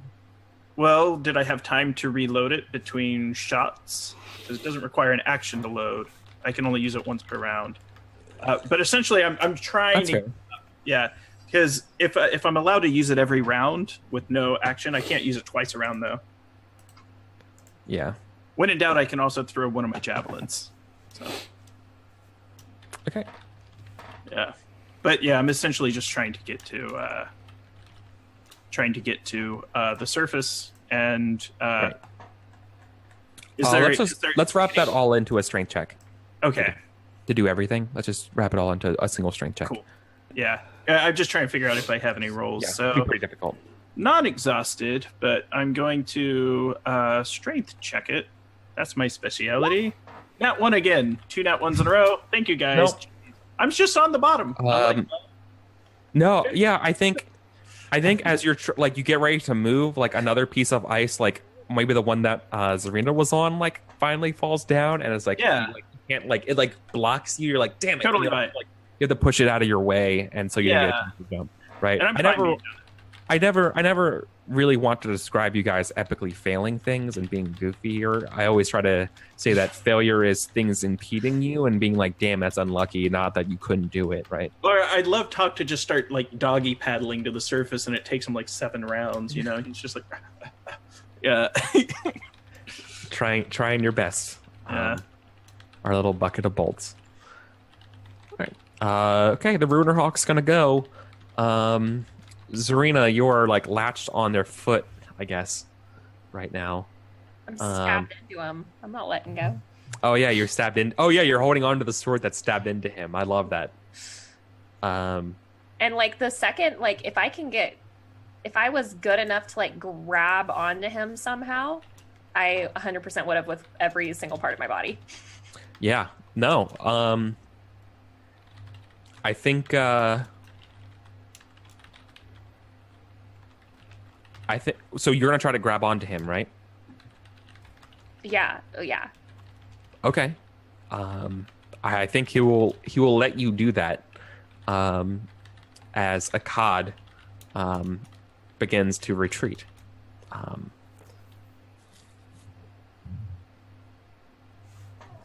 Grapple him think- so his movement goes to 0 and he Can drops. I go again? Is his turn over? Yeah. Is he gonna move away with me on him? Yeah, he's basically going to try to hold you, and basically bring you back as a prisoner. Gargoyle mount. Okay. Strangely enough, I just got a picture of a gargoyle mount.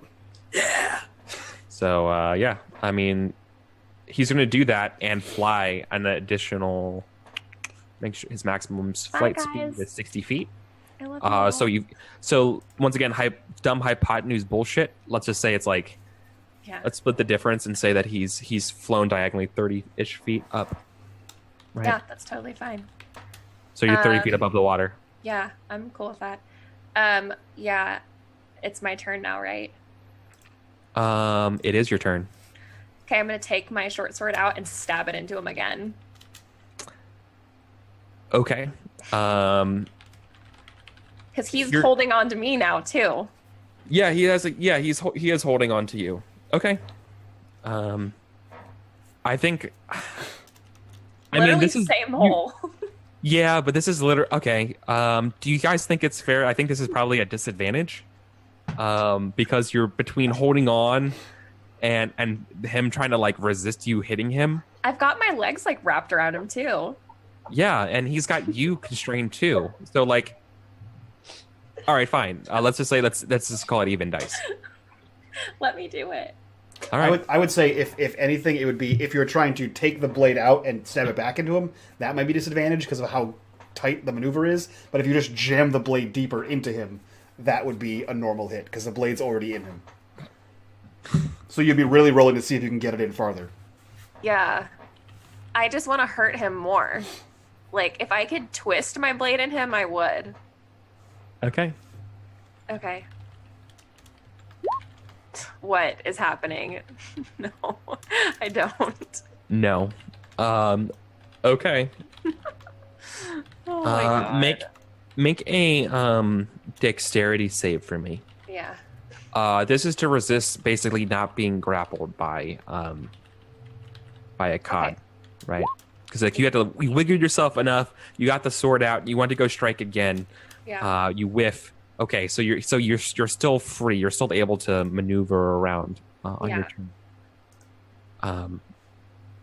What is everybody else doing? Raijin and Min. So Raijin is holding on to this, and he has Min. He kind of forced her towards the rope, and now he's looking for Tak, as he's assuming Min will climb this thing. Yep. You I'm gonna... give me a perception check to look for Tak because it's so dark and stuff. You Absolutely. have to actively look around for him. And I do have dark vision, if that matters at all. Let's see here. Where is perception? No, I would have, but he's made of metal. Yeah. So no, I don't see anything. there's not like infravision or anything here. Yeah. Yeah, no, it's just dark and I think maybe Tak accidentally might have thrown the iceberg your way and like that got in your way too, right? It's just obfuscating anything you can see. Yeah. But I mean, ostensibly you know that Tak is probably nearby, Yeah. right? I think I will say that you see Min because Min's not like hidden because Min can swim around, right? Well, so it's like Min probably- gut here. Min yeah, gut up exactly. to the... Min, Min. So like, yeah, that's what I'm saying. Like you can, but just not talk. Okay. Yeah. Do you want to? Since you don't see them, what do you do? Actually, if I can't see him, then I'm going to attempt to aid Min and climb me because I know how weak she is. So I'm going to hold onto the rope and sort of give her a hand up tired. there. Okay, just want to clarify. I am tired. Yeah. Okay. Are No, you that tired? gives you advantage. That gives you advantage on it, so that negates disadvantage. So you're just rolling straight dice to climb this thing, Min. Hooray! And if I fuck this up, I'm definitely using my inspiration. Okay. Can I use my acrobatics, or is this just a strength check? I would say Like that. if I'm It like would pulling be- myself up against the it'd be- rope and it would using be- like my feet against the I mean, The iceberg thingy to Yeah. scale. The scaling of it. dealer's choice here. So like, I think you described it dexterously. So I think I would allow that. Okay. Is that enough? A 12? Yeah. No, you Okay, are I'm you're a little using bit short. inspiration. Okay. This is a 1d6, right? Mm-hmm. Please don't screw me here, dice. Is that enough? Nope. Fucking You're goddamn- literally one. You're one shy. Oh my god. That sucks. Fuck this Um, game. And you can't give yourself bardic inspiration either. No. Yeah. So no. What I think. Inspire others. Yeah. So why did you fail? Why do you think you couldn't climb up this rope? Because I'm exhausted. Right. My hands are probably really wet, so the rope is just, I'm not getting a good grip on it. Yeah. Yeah. So like Raijin boosts you up as much as they can, but like you make a little bit of progress on the rope, but then you just slide back down on his face. Yeah. Okay. So they're gonna need help. So it's Min's turn to talk. At the bottom of the ocean, at the bottom of this river, what do you do? There's a talk. There's a talk in the bottom of the sea. I'm sorry. Is my audio back? I had to mute myself because reasons. All right. I'm going to attempt to return to the surface and see if I can get myself onto a iceberg or whatever I can see, and then if Akkad's in range, we're taking a shot. If I can see him, so let me same as last time. We'll see if I crit fail. I believe we established it was a straight strength roll of 14. Not enough. Nope. Sorry, guys. I'm still at the bottom of the sea. Yeah. If you had advantage, that would have been enough. Under the sea. Du-du-du-du. I'm essentially like, oh, there's a crab and a flounder and Okay. mermaids. This is what being made of metal is like. All right. Akkad soars even higher. Oh, he's gonna drop her. And tells you I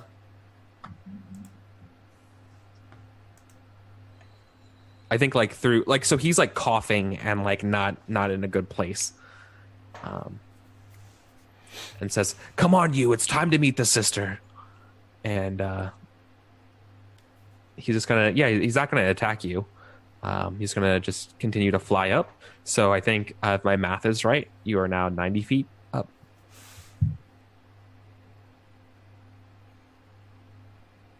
Your turn.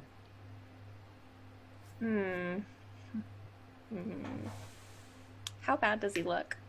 Real bad. So Real bad. Before you do anything, I believe what Astral 135 intended to do was donate $5 and give a crit to Min. To Zarina, I think.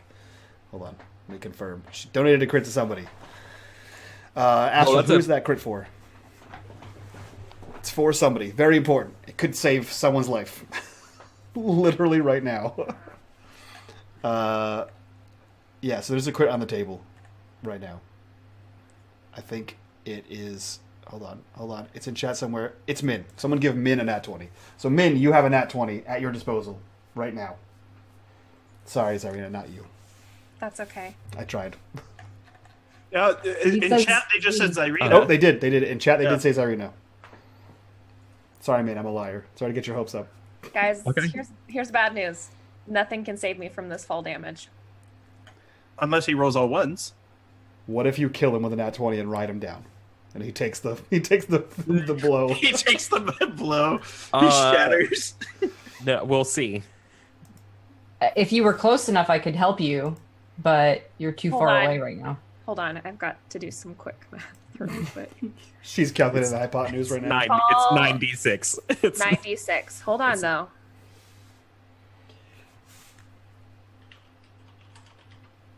Threes and fours are averages. Can I survive this hit? It wouldn't instant kill me. if I took I don't have max any ability damage. to heal. She'll only be mostly dead. You're not going to take max damage. Well, if Not I tonight. did, it wouldn't kill me. It wouldn't put me down past half of my Okay. total hit point. Yeah. It wouldn't outright kill me. The tactic. That's the important part. That's the important part. If Can I we take add that as a max, quote for summer forever? Yes. Yeah, that's great. it wouldn't outright kill me. It would hurt. But I'm fucking using it. Yeah. I'm going to crit attack him with my short sword again. And I'm going to say, I am no one's prisoner, and I won't meet her alive. And I'm going to stab him. Yeah, I think he looks shocked as you stab him in the same spot, right? Yeah, absolutely. And so it's a crit. So double damage plus your strength or dexterity, whichever you use to roll. Okay. And that's D6. Hey, did we say that We said one's max always. one is always max? So it's just that. Oh plus wait, three. that's right. Yeah, it's 6. Okay, so it's the plus other. It's yeah. It's Yeah, that yeah, plus no, three. that's right. So that's how much? 14. Yeah. That is enough to kill him. Even when I half the damage.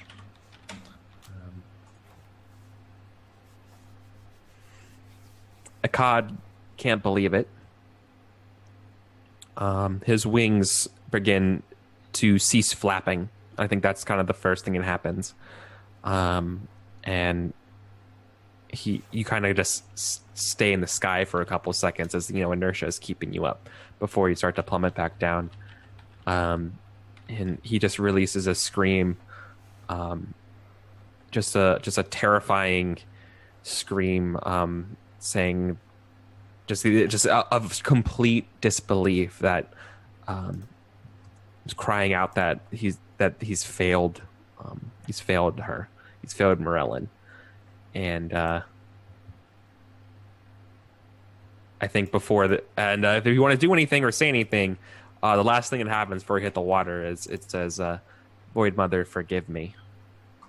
And you take 9d6 points of fall damage. Do you want to roll it?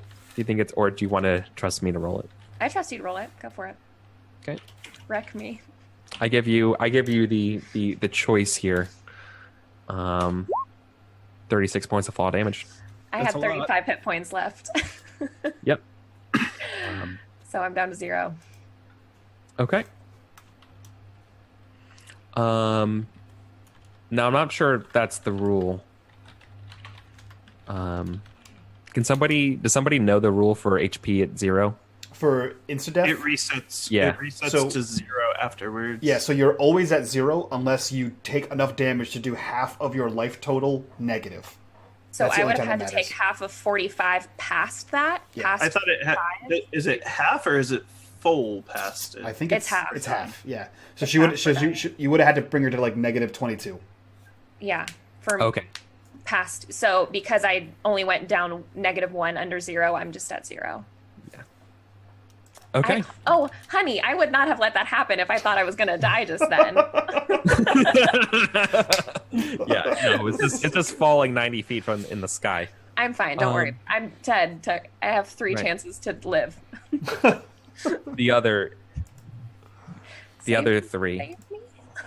Yeah, the other 3. You saw the splash as you guys are proceeding to make your way up this iceberg. Where was the splash? I mean, once again, Like triangulation. So here if my here's strong suit. if here's us and the waterfall is here, was it in front of the was it between us and the waterfall, or was it past us? No, it's between us and the waterfall. Like they're going back the way it came. Okay. So like roughly like 60, 70 feet away. Okay. Shit. Yeah, they're unconscious underwater. So I assume she'll float to the top, right? So we can see her like a corpse. Depends. Oh, I don't know enough about water. I fly fucking airships. I don't know about liquid buoyancy. Yeah, I guess. Whoa. Hang on. Oh, I'm not affected by water, right? yep. Yeah. Okay. Peace out. I'm finding Serena. Okay. Okay. I Yeah. mean, literally, Yeah. I can't heal her, so only thing I can do is try to find her. Okay. You guys So can here's stabilize me with a right. medicine check. So here's what's going to happen, Min. Mm-hmm.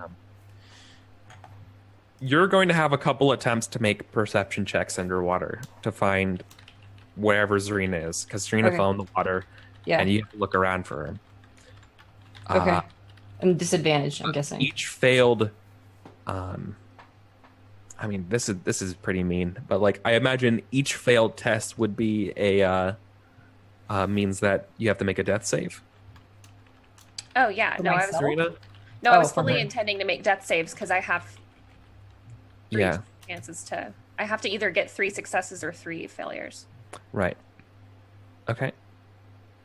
So I'm. So- I'm down with Oh, that. well. This is going to be it's going to be a risky check for you. Hey, chat, you want to help a girl out? Like, what the Okay, fuck? guys. Come on. You're good at perception. You could do this. Yeah, I'm at disadvantage, though, remember? That's true. Yeah.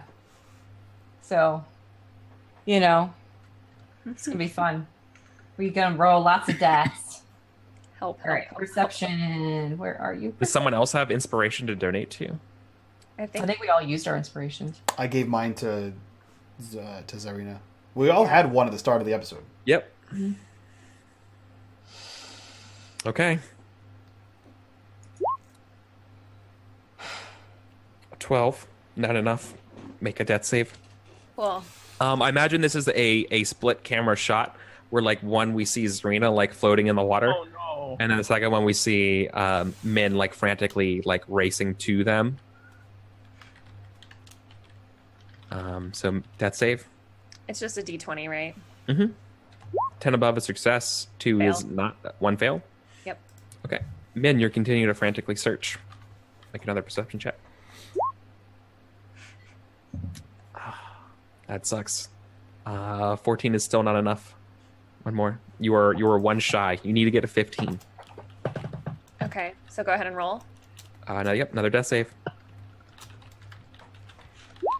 11, so that's a save. That's a success. Okay. Min. Keep searching. They're telling us to stop in Stop. chat. Oh, you find Yeah. her. Screaming at us to You, stop. you finally got an 18. I got an 18. Fuck You you, find it. bitches. I do this myself. McLogan is so anxious right now. He's Just misspelling yelling. things. Trying to Trying to donate. Please stop. Well, hold on to it because she's going to need to stabilize. You can save it for stabilize. Fucking You find Christ. yeah, you find Min and you're able to pull them Sweating. up. You find them and you pull them out of the water. Yeah, you like. I think we just the picture dual screen kind of merges one as you are able to find her unconscious body. You grab her. Yeah, and then it cuts to like bring you up above the water where all the ice is and everything. They're not breathing. They need help. Okay. The other two, right? Well, talk. You barely made it to the iceberg. I was going to say this split screen is too like bumbling, like going further away from each other, just out of camera. Yeah. So So yeah, I made it to the iceberg. Yeah, I think in this time, let's just we could cut to you make it to the iceberg, and if you guys want, I'll give you the choice if you two want to be on top of the iceberg or not. Like after you saw that fall, and after you saw Min dash off, I'm like you either were in the water waiting, or maybe you went to get a better look. I'll let you guys both do anything. So the risk wasn't really at you. We're out of combat. Okay. The real danger here is Zarina. Yeah, like the moment he saw Talk like thrust a hand up, he would reach for him and sort of swing him to the rope so he can climb up. And then as soon as he is climbing the rope, he would follow afterwards.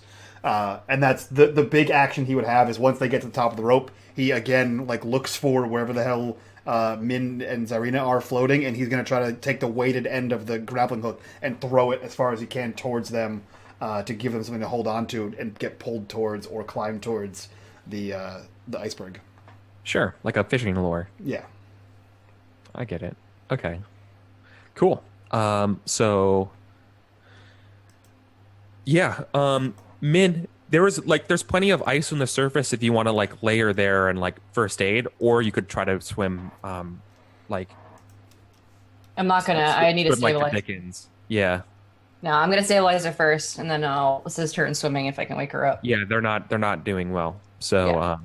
okay. So that because I can't do this is a math, medicine. Astro donated $10 total, which equates to 3 crits. We use 1 to kill the shit out of this guy, so there's 2 on the table. So Min, you could absolutely save her life with a crit. Well, if I fuck it up, then I'll use the crit. Zarina can also use that to Get to crit 1 it. hit point. That's Come true. back to life. Yeah. Yeah. That's true. Oh, whatever you guys want to do. You want to do that? Well, let's. But how about let's ask Zarina first, so then you can respond to this in the way that you want, right? So the thing is, I never want to waste it. I would always, if you're always going to allow us to roll first and then decide if we want to use it to see if we can actually roll a crit by ourselves. Oh, Then I let's do always that. wanna do I'm that. sorry. Yeah, I don't want to rob you from that. Yeah. So then no. Okay, then let's go. All right, the camera goes back to Min. Right, it's Min's turn right now. You just saved Zarina by getting their head out of the water. They're not breathing. What are you going to do? Will medicine stabilize her? Yeah, it's a DC 10 medicine check. I'm just gonna click the button and then you tell me if it works. Yeah, that's fair. I mean, you're at disadvantage. Or Or you can just roll a 19 and a 12, which is fine. Yeah, you stabilize, Zarina. So she's at 0 hit points and no longer dying.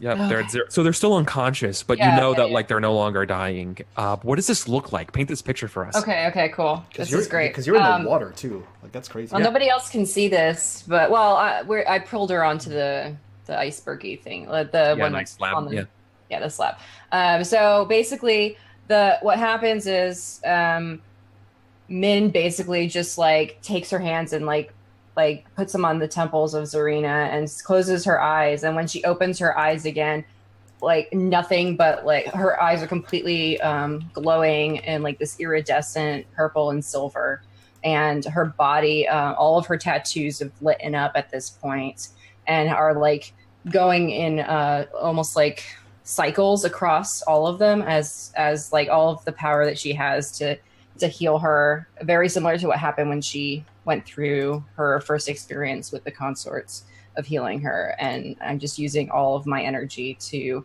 emit anything I can, anything positive. And it's almost like when the light kind of comes down my arm and into my fingers and then across to her head. Yeah. Oh, that's awesome. Holy shit. Okay. Zarina, you are still unconscious, but yeah, no, there's warmth to their face. Wow.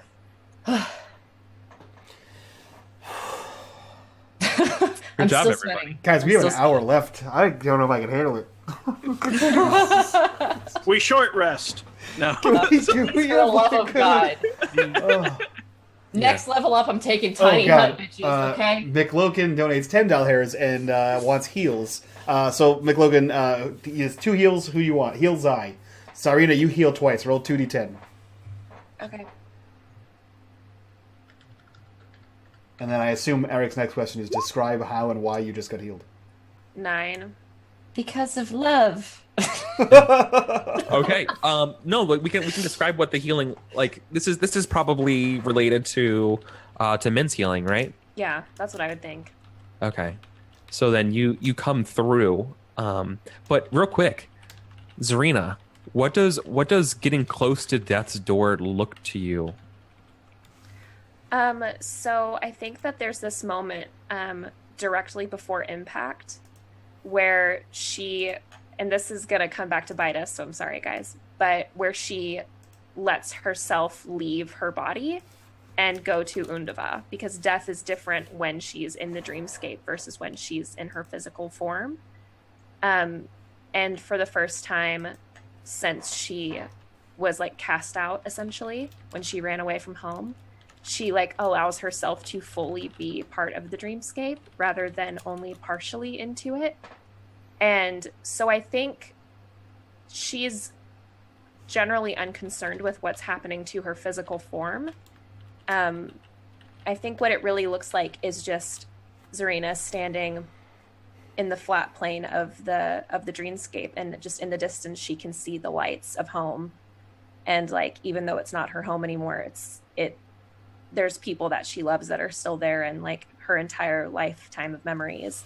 And she's just kind of standing there and waiting to see if anything calls her home, like calls her back to her body. So I think eventually, after Min goes and retrieves her and starts to heal her, she can kind of feel that energy, that presence there, and realizes that Min has found her and has pulled her from the water, and that she's not going to die.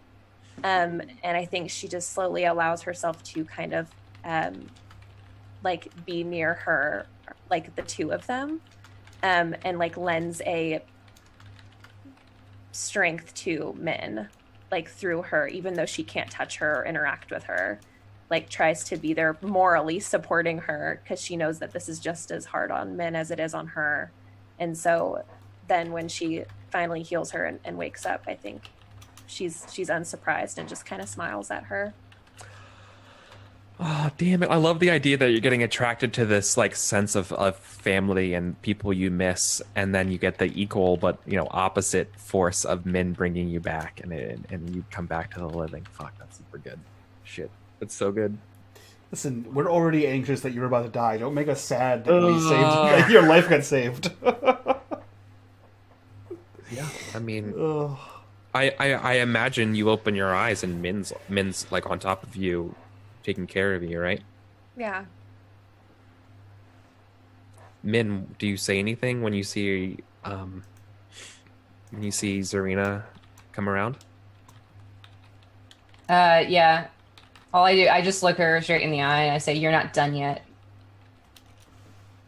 Yeah, I think she just smiles and she's like, "I knew you wouldn't let me go." All right, Min hugs her, and then she's like, "I really need a nap now." We all really need a nap now. So I guess you killed the dude, or did he get away? So after I've retrieved his staff and I attune with just messing. No, it's not. No, I literally just rolled like basically like a luck check here. That's not. It's nowhere to be seen. Not yet. Drain the river, boys. Yeah, that's cool. You really want that staff, though. You really want that staff. Just saying. Do what you want, but like. If I was meant to have the staff would come. Okay. Yeah, it's like shimmering silver. So she's well enough now to potentially like help get back. Yeah, I'm at 9 hit points and still at 2 levels of exhaustion. So. Yeah, but basically, she'll like hold on to Min as she swims to wherever Talk and Raijin are. Do we see a Cod's body somewhere in the water? How did his death look like when he hit? Did he fall to bits? No, it just went underwater. Like it just sunk like like a stone. Can I scout that area and try to find him? I think that Min probably would have the best bet at finding it, right? I can just walk along the bottom of the water. No, that's the thing with me. Yeah. Yeah. Big heavy, but yeah, I'm trying to find essentially my battle brother down there, because we met as brothers and he needs to. Yeah. I'm just taking a quick look for him. Do you want to like wait for like the water to recede as that weird foggy patch of white in the distance kind of finished repairing the flood, and then the water in this channel just kind of floods out or washes away, or do you want to go there while the water's still in here? I'd be willing to go there while the water's still there. Essentially, I need to find a cod, and I need to get him out of the water, and I need to lay his body to rest. The same as I did with the Grigori, the same I've done with every foe.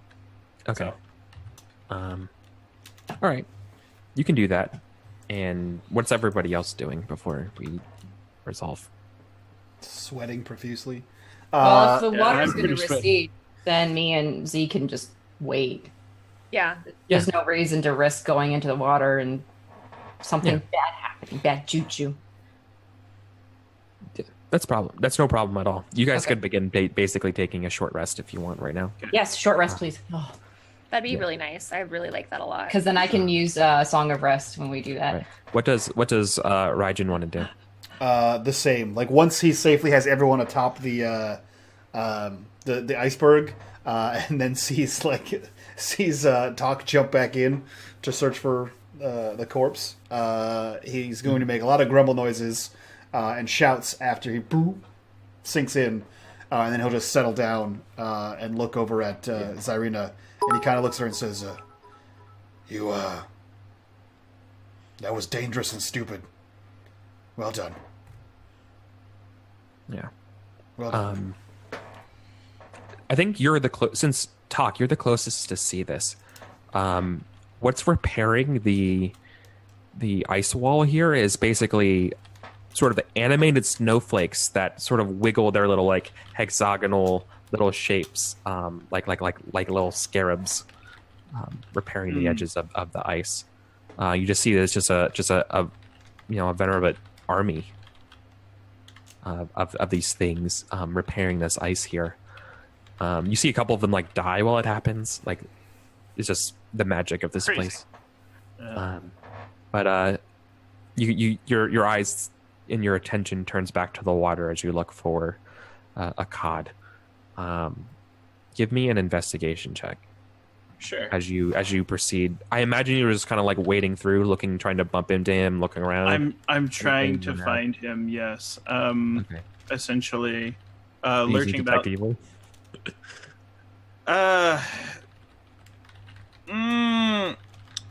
Yeah, I'm gonna detect evil to see if he's there. I want to make sure he's dead.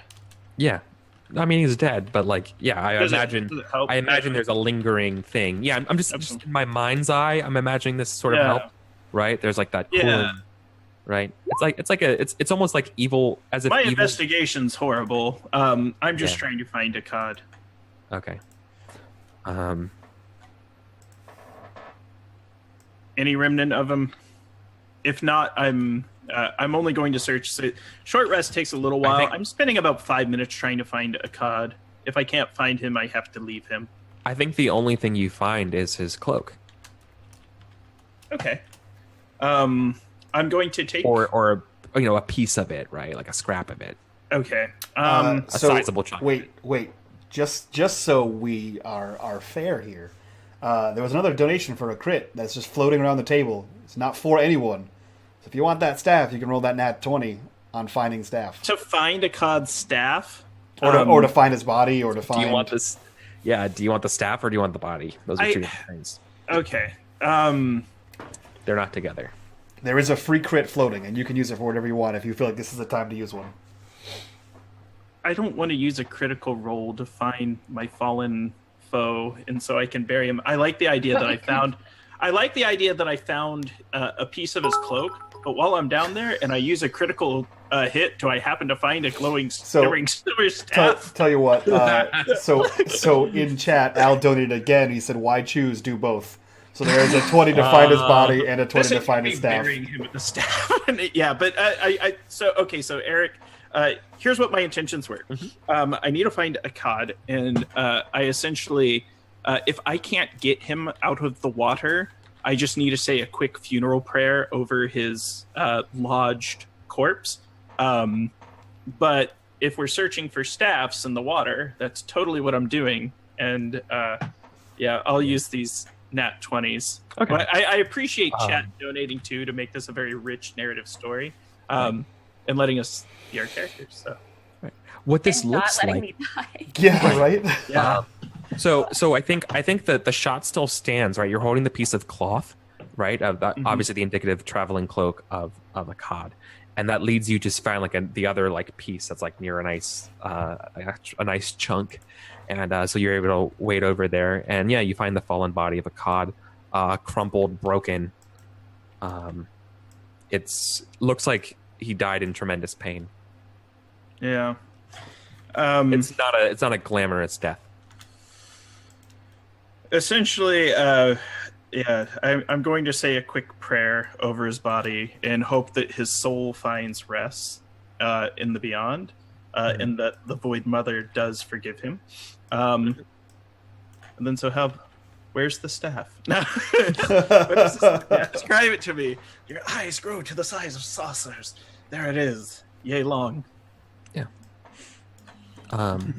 Okay, so I will proceed. Yeah, I think the staff is probably also like propped up against another piece of ice or like underneath something that you have to like pull it out, right? Almost like an Excalibur-esque from the ice. So I'll retrieve it if possible, and then return to the group and join them in the short rest. So essentially, I was trying to spend 5 to 10 minutes doing this nonsense. The sobered staff hums with a vibrant energy. It is much lighter than you would think in your hands. However, every time like you wish it and whip it around, it proceeds to sort of like break the it doesn't break the sound barrier, but like it sort of feels like it has a sort of an initial force to the blow. I like the feel of this. But other than that, it's a very modest looking staff. It's obviously well made. There's no like there's no like wrapping grips for like holding it for travel or anything like that. It's like literally just like an aluminum rod, right? With just like some like sparkling things to it. Very interesting. Very interesting. I rejoin the party and let them know that Akkad is dead. He has returned to the beyond, and ask them how long they want to stay here before we continue to head to the star.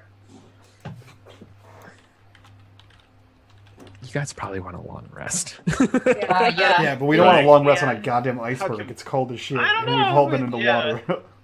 Where can we long rest here, or do we need to find a not frozen iceberg thing? You can try to long rest here. I don't think we should we should do a short rest and go long rest where I can make us a shelter. Yep. Mm-hmm. Absolutely. This is fucking bullshit. Okay. So so hit dice. Right. Yeah, so you're on a short rest now and then long rest later. Yes, I'm gonna use Song of Rest with us while we're here. And everybody gets. Oh wow, that was so exciting. 2. Yeah, I'm gonna use one of my hit dice. I'm gonna use all my hit dice. No, I'm not. I'm going to use... You have to use a hit dice to get the benefits No, of Song I know. of Rest. Yeah, I'm going to use it again, though. Cool. Because I actually have those. What the actual shit? Are you kidding me? So, I am now at maximum. I'm at about half. Okay, that's all. That's 3 out of my total. You're rolling Song of Rest 3 times. Yeah, that's what I did. No, so Song of Rest is, in addition to your hit dice, everyone gains 3. Or everyone gains the 2. So if you look on the center of your sheet, right, like 2 squares below hit points, there should be a button that says hit dice. Yeah, so everyone gains that first 2 you rolled as long as anyone spends a hit dice. So your hit dice should be, for a bard, your hit dice should be like 1d6 plus your constitution. I think it's d8, but yeah. Yeah, that makes more sense. I don't. Do you roll con when you recover hit dice? I don't think you do. I think you just roll a hit dice. You do. It's part of your thing. I'm confused. Awesome. Hold on. So sure. Just hit your button that says hit dice. Yep, in the center of your screen, center of your character sheet. Right under your temporary hit points. Yeah. It's just the total and then hit. Yeah. So do I hit that 3 times? Yep, you hit it as many times as you want to roll. You can roll up to 4 or whatever. Mm-hmm. Up to your level. Up to your level. But how does that work with my ability? Because I'm consuming my hit dice to help heal you guys. I think you get that in addition. Yeah. Exactly. So you rolled 3 Song of Rest. Yeah. you rolled a 2, a 1, and a 3. So you roll this 3 times, and then you get that 6 on top of it. Oh, I see what you mean. No. Okay. Right? So You must expend 1 hit dice during rest to give the minor healing to everyone else. Right. So you must Okay. spend 1 of your 4. So that's Want Oh, them. so she doesn't get them. it's because you truncated it and shorthanded it. The way Song of Rest works is if you spend a hit dice, Yes. everyone can gain. Correct. So you sing your song, whatever your song sounds like, and then everyone who spends a hit dice gains that in addition additional to. 3. Got it. So Yeah. you have if you I have 4 hit expend it dice. to give you guys healing. That's what it says. Expend to give minor to everyone. It's my hit dice that I'm using for the party. That's the point. Beginning at 2nd level, if you or an ally creature who hears you perform regain hit points by spending a hit dice, each of those creatures regains additional hit points. So you just sing to us with your beautiful music, and as long as we spend a hit dice, we gain our hit dice Yeah. plus Yeah. your bonus for your beautiful Okay, music. gotcha. So anybody resting gets an additional bonus for resting. I see. Yep. Extra Okay. 1d6. By resting, I mean spending hit dice for healing. Okay. Cool. Thanks for that. Sorry about the rule misstep. No, it's just confusing. Right. Like part So of part in yeah. total, how much is everybody getting? Like, So it's your first roll of 2. So everyone gains a blanket 2, and then whatever they spend for hit dice, as long as Okay. they spend a hit dice. Yeah. Yeah. So your original song of healing was 2, and then everyone else spends hit dice and Yeah. gets healed at it. So far you've healed yourself for 5, and you can roll up to I think 2 more hit dice if you'd like to heal yourself more. I see. Okay. Okay. Okay, that's fine. Yeah, I guess we have no real choice but to ride this fucking iceberg. Eric, Down the river. during the short rest, are you able to attune with items during short rest? Do they have to be No. identified? Attuning So- requires 24 hours. Okay, I was just I don't know how long. Yeah, no problem. Yeah. Well, I need 3 days of rest, so Yes. Town. Yeah. I don't even need a town. I'll fucking just chill somewhere. You guys, yeah. Okay. So, leaving this embankment, or leaving this sort of like channel, it sort of spills you out into this pretty plain, like steppe like area of pale, like a tundra, right, or a taiga. So it's mostly just like this light, dry-ish grass that sort of waves back and forth in the light breeze. Guys can still see your breath. It's still pretty cold up here, but the thing that you guys can see above all else is the proximity to the comet. The comet at this point is it's bigger than like a blood moon. Right, it's very close to where you are, and in fact, you can sort of see in the distance a looks to be like a pretty old. Best way to put it would be from your perspective, looking down on it, because you're at the land kind of slopes down at like a 15-ish or so degree. So from your angle, looking down on this place, you're looking at sort of a round city structure of some kind with sort of complications, as though it looked like you're looking at the inside of a watch, the way things are designed, with interspersing avenues and sort of stone ruins shaped in different ways, because you have this weird perspective of kind of like looking slanted down on it. So almost think of something like if you're looking at Stonehenge from like another like a high hill near it, like kind of looking down, with there's multiple other sort of like Stonehenges around it. Like there's some sort of strange pattern of old buildings and whatever they're menhir. Are they menhirs? What do you call the tripod of stone? I used to know what it's called. I don't know. Forgot it in my head. But Uh, I thought they're called menhirs. Sure. Anyways, They are. They are. Yes, I know that because I played a lot of RuneQuest, and they're in the introductory adventures. okay, but yeah. So there's sort of like a really really old something, obviously like a religious site in the distance that seems to be like you can slowly see that in a few days it's going to line up perfectly, like the comet's going to pass over it. and that would be the place to go. So you guys want to rest? Yeah, I don't trust you, Eric. We're gonna make some shelter and have some long rest here. Okay. Yeah. I can make shelter with my survival. Eric is hella shady.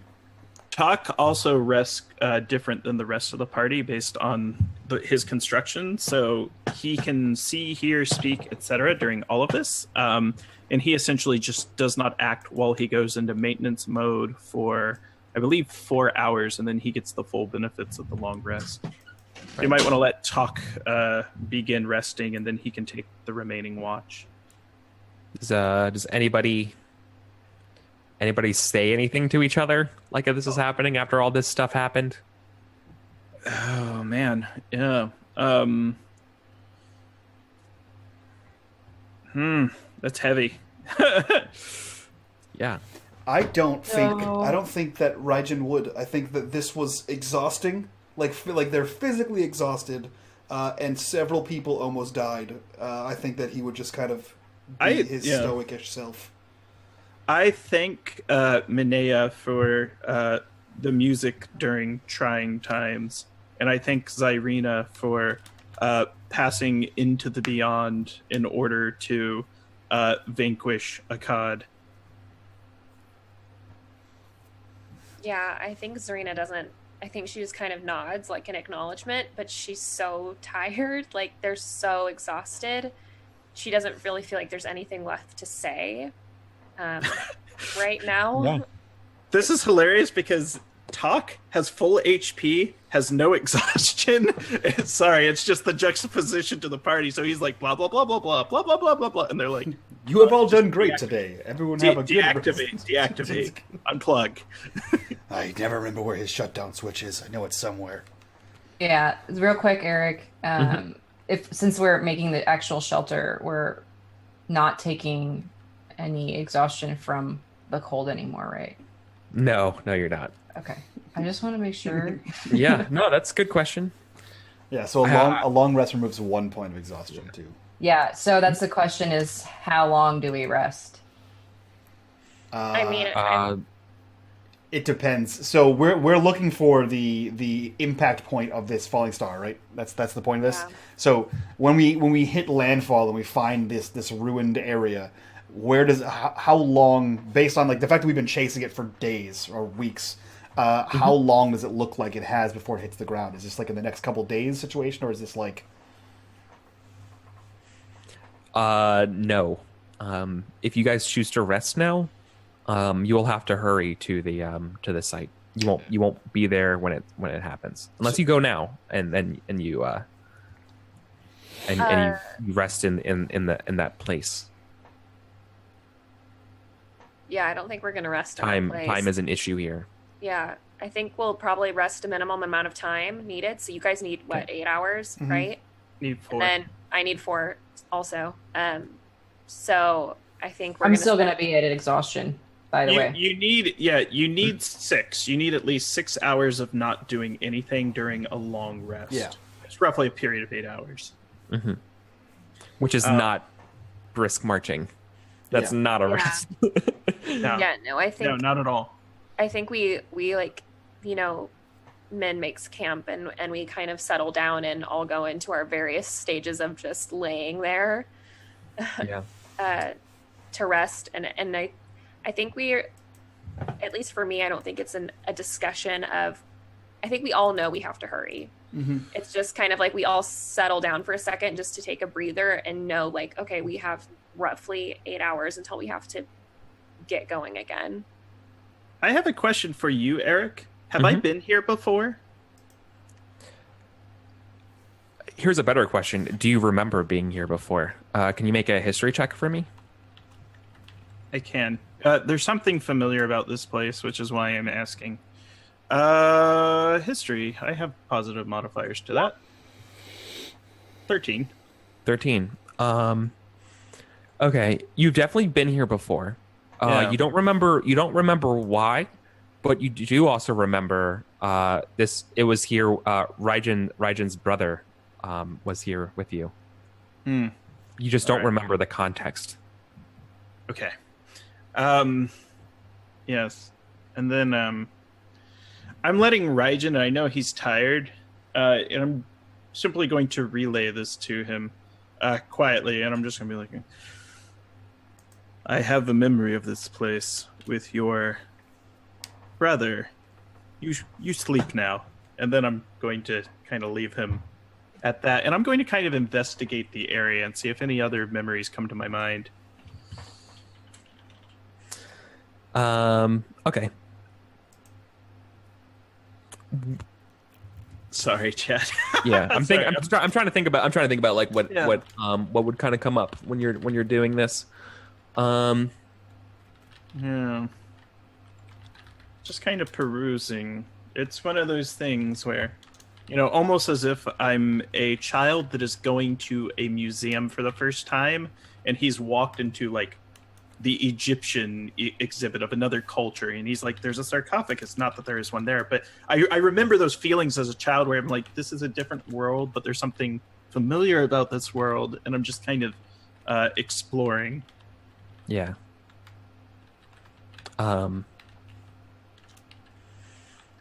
I think the more you dwell on it, I think the more you remember more about Raijin's twin. Okay. And then you remember a fight. Like, you remember, like, you're looking not from Raijin's twin's perspective, but you're looking at it from just another perspective, like an observer's, like an omniscient observer's perspective, and you see the twins. So, like, once again, like the steely-eyed, just strong warrior of the Voidborn, just like a paragon of their virtue, broken on the ground, their sword knocked away. I imagine they don't fight with a like a regular sword. We call it like Kopesh, right? Like, isn't that what we decided on? Yeah. They look like a Kopesh, like a curved blade. On who? Yeah. The Voidborn? Yeah. They use cutlasses, like the naval Right. cutlass.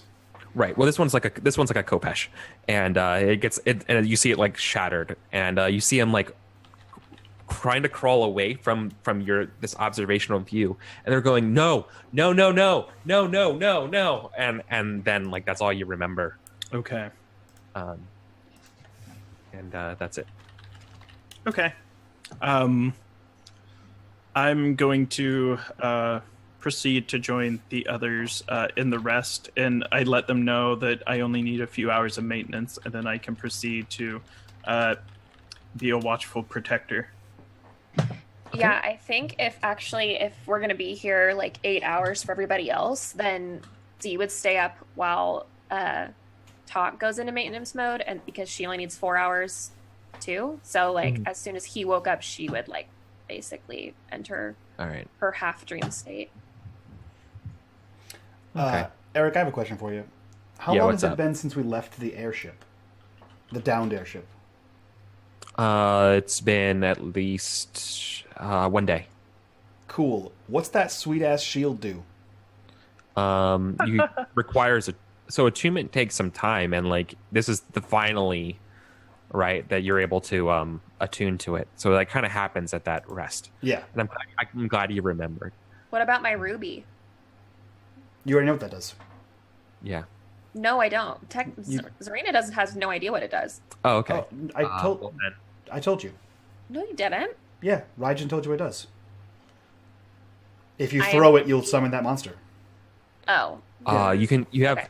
it's a multi-use thing. If I you thought you said I throw could it, embed it in something. you can embed it into any piece of like armor or your weapon. Basically, if you hold it there, and Raijin knows what to say, the command word to do it, but basically it can magicize, enchant. There we go. Enchant an item of your choice. What would, With what the would that powers. be? You bind that spirit to whatever that is. What if I put it on my longbow? What would that do? I don't know. You'll have to do it.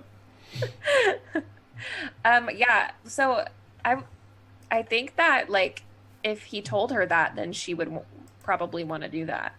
I think he only told you the summoning monster part. I don't remember the other part, but I probably said it. I would have told you both. If he did not, no, if he didn't say it, then that's fine. I'm Yeah, fine to just I would have told you both. I just don't remember. It was 2 weeks. Yeah, he would have told you both, and he would have offered. In fact, he would have told you both, and he would have offered to do the magical combination thing. 'Cause that's literally like his job. Yeah. Okay. So Raijin would not have known what would happen if you put it in your bow. Yeah, but I would know how to do it. Mm-hmm. Yeah, I think like after they kind of get settled down and like are starting to rest, she would just like kind of pull it out of her bag and like unsling her bow and just kind of hold them out to him like, what do I do with these? Yeah, he kind of like once you kind of hold them out, he looks at you and says, "Do you want it in the bow?" I guess. I can combine them, but it's a permanent fixture. Do you think it'll hurt it? The bow? No, and she like holds up the ruby, like meaning the monster inside it. Like, would it hurt it? It depends on what your definition of hurt. It would consume its spirit. Is that true? Am I killing it essentially? Yes, Can I do this? but it's debatable whether or not it's alive. It's your opinion. I gotta figure out what my opinion is really quick. Roll for opinion. She wouldn't do it then. It's an elemental. I mean, you saw an airship. Yeah. So It's a gift. It's an aspect of the Void Mother. It's not a curse. It's not a curse. This is the opposite of a curse. Right? This is the opposite of a curse. This is a cultural perspective thing, right? So seeing you like waver, I assume we're like we're going to sleep right now. So you would see that he has his armor is unbuckled, and his sword lays out, and he like looks around to everybody, and he kind of looks to you, and he holds his cutlass out to you, and he reflects it in what I assume is like a low firelight, and you can see that etched all along the blade into it, like very subtly, are runes, and then he like places it down, and he shows you the same thing in his armor, and he says, "It would be the same as this. These are gifts. This here," and he points to the one on the armor. He says, "This is a wind spirit. This is something like you." And he points to the one on the blade, but not dreams. It takes life energy and transfers it to me. This would be the same as that. You would deplete the spirit of the void monster the void construct that we fought, but it would live on in your bow. So here's where my conflict comes into. Mm-hmm. One of her ideals is that all intelligent beings are equal, and no one being can control another. So if she is under the influence that this would be controlling a spirit that is intelligent, that would otherwise be free, she won't do it. Guess you should have. I don't think they taught you the intelligence and aspects and beliefs of elements in Grigori Academy. Probably not. You don't. Zarina absolutely does not have an answer to that question, right? That's Right. I mean, offhand, I don't know if somebody has an answer. I think people have opinions. Wait for Talk to wake up and ask him. He's got all kinds of answers. Yeah. So to make it worse, Raijin looks to her and like sees again her trepidation and says, "If you throw the gem, it will crack and you'll release the spirit. And though the farther we get away from the void wastes, the quicker it will diminish. You can carry it with you always, or you can let it die."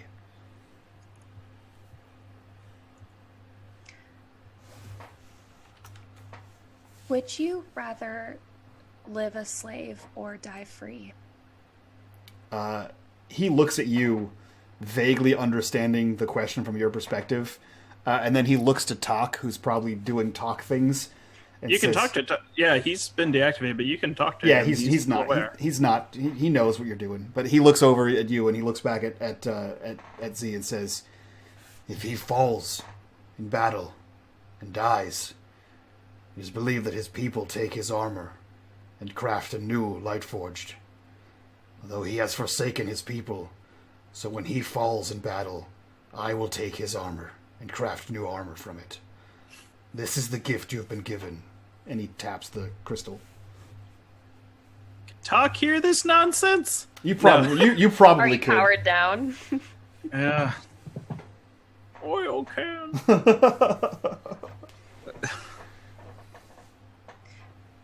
Let me know when Talk gets to participate in your moral debate. Our because philosophical Talk definitely debate. has an answer. Well, Talk has a definite answer.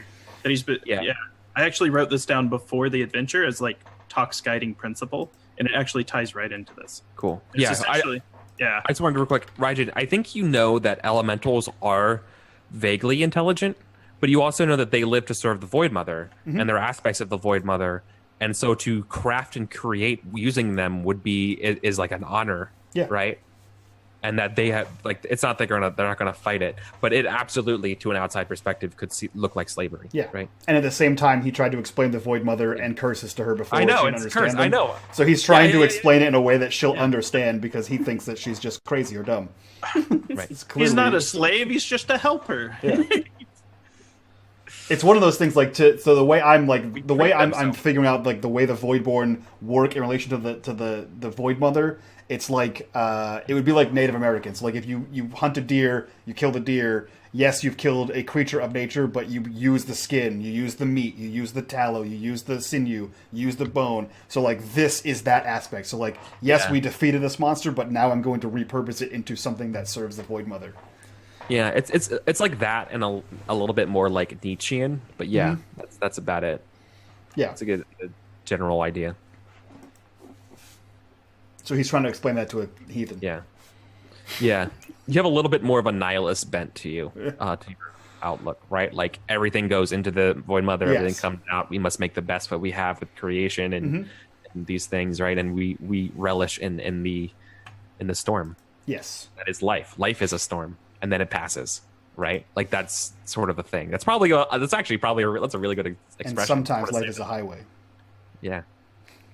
Okay. Anyways, Grant, you were saying. Yes. So, Talk, as he comes out of his stasis, feels like a new Lightforged.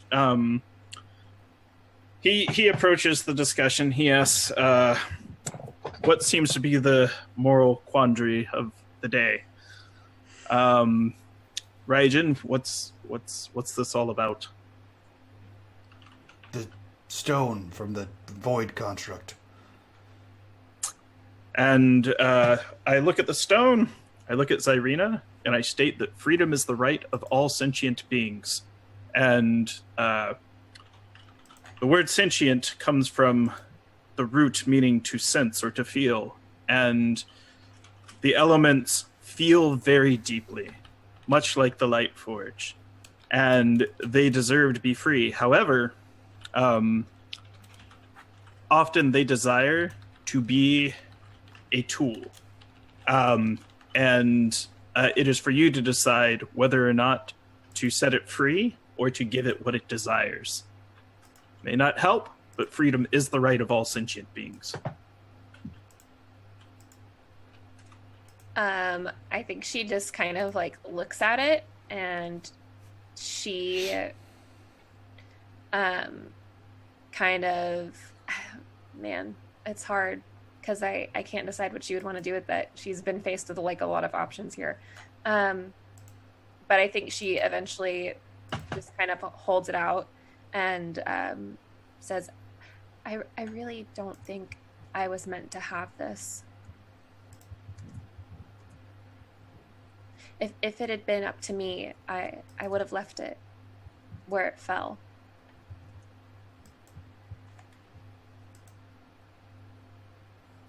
Then either give it to another or bury it here.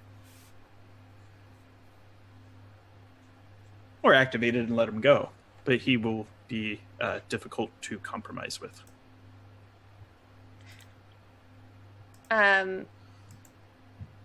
So if I keep it, it's going to just eventually lose power, basically. No, if you keep it, it'll just be a battery forever. It's like a It'll Tamagotchi. You be gotta there. feed it everything. If you let it go, you just freed a thing away from like. So it's like the way that Raijin is kind of explaining to you is like if you let it go, it's like if you catch a frog in this stream and you let it go 10 miles away, it doesn't know how to get home and it's just going to die eventually because it can't get back to where it's from. So if you let it go, it will eventually die. Or you can use it in your weapon or armor or whatever, and then it carries on with you. Or you can just hold it in the gym, and now it's super a prisoner. Like now, like if the most prison thing is in this gym. Yeah, but the thing is, she doesn't want to give it to anybody else because she doesn't want them to use it. Mm-hmm. Then it's your slave, it's your prisoner, and Raijin, Moral I would conundrum. say you have more so, Raijin, you have a moral conundrum. I think it's probably not good to save. Like if you have no intention of actually using it, I think it is a sin to like waste a Void Mother's gift that way in a very sincere way, right?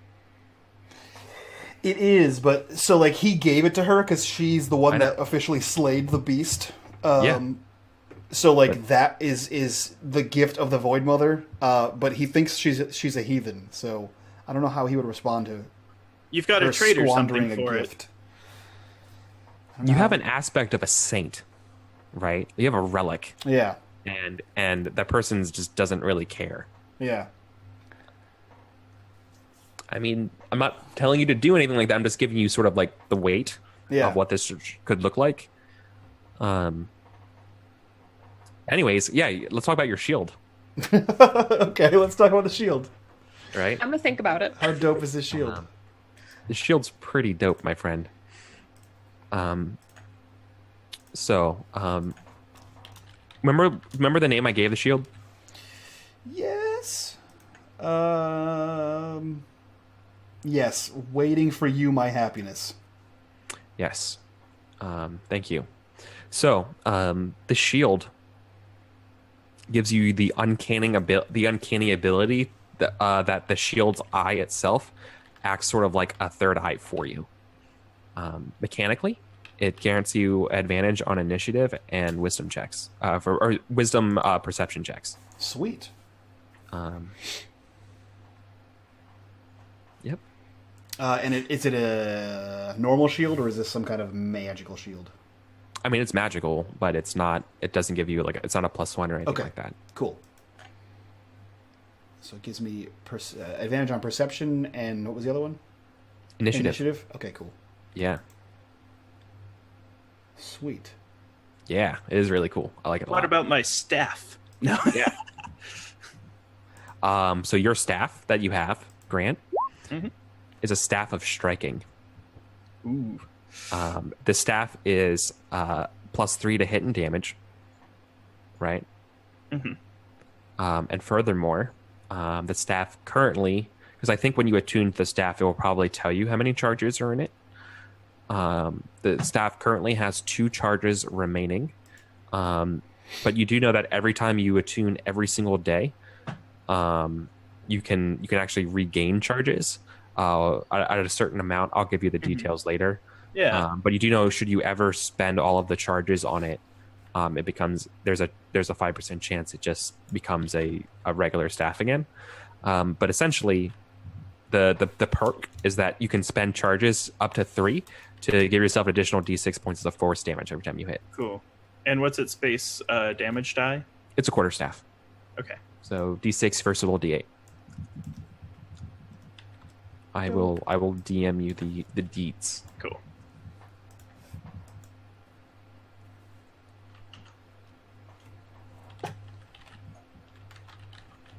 Yeah. Boom. It's a very powerful weapon.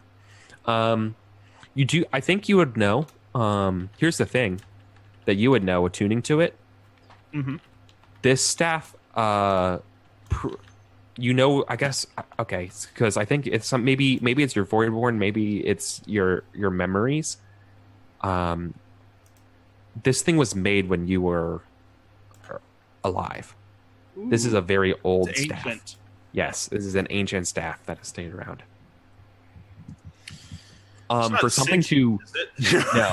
I'm gonna try talking. No, it's not. But you do. I think you would know because you don't know the creator of it or anything like that. I don't No. think. It's not like something like this will have a maker's mark on it or anything like that.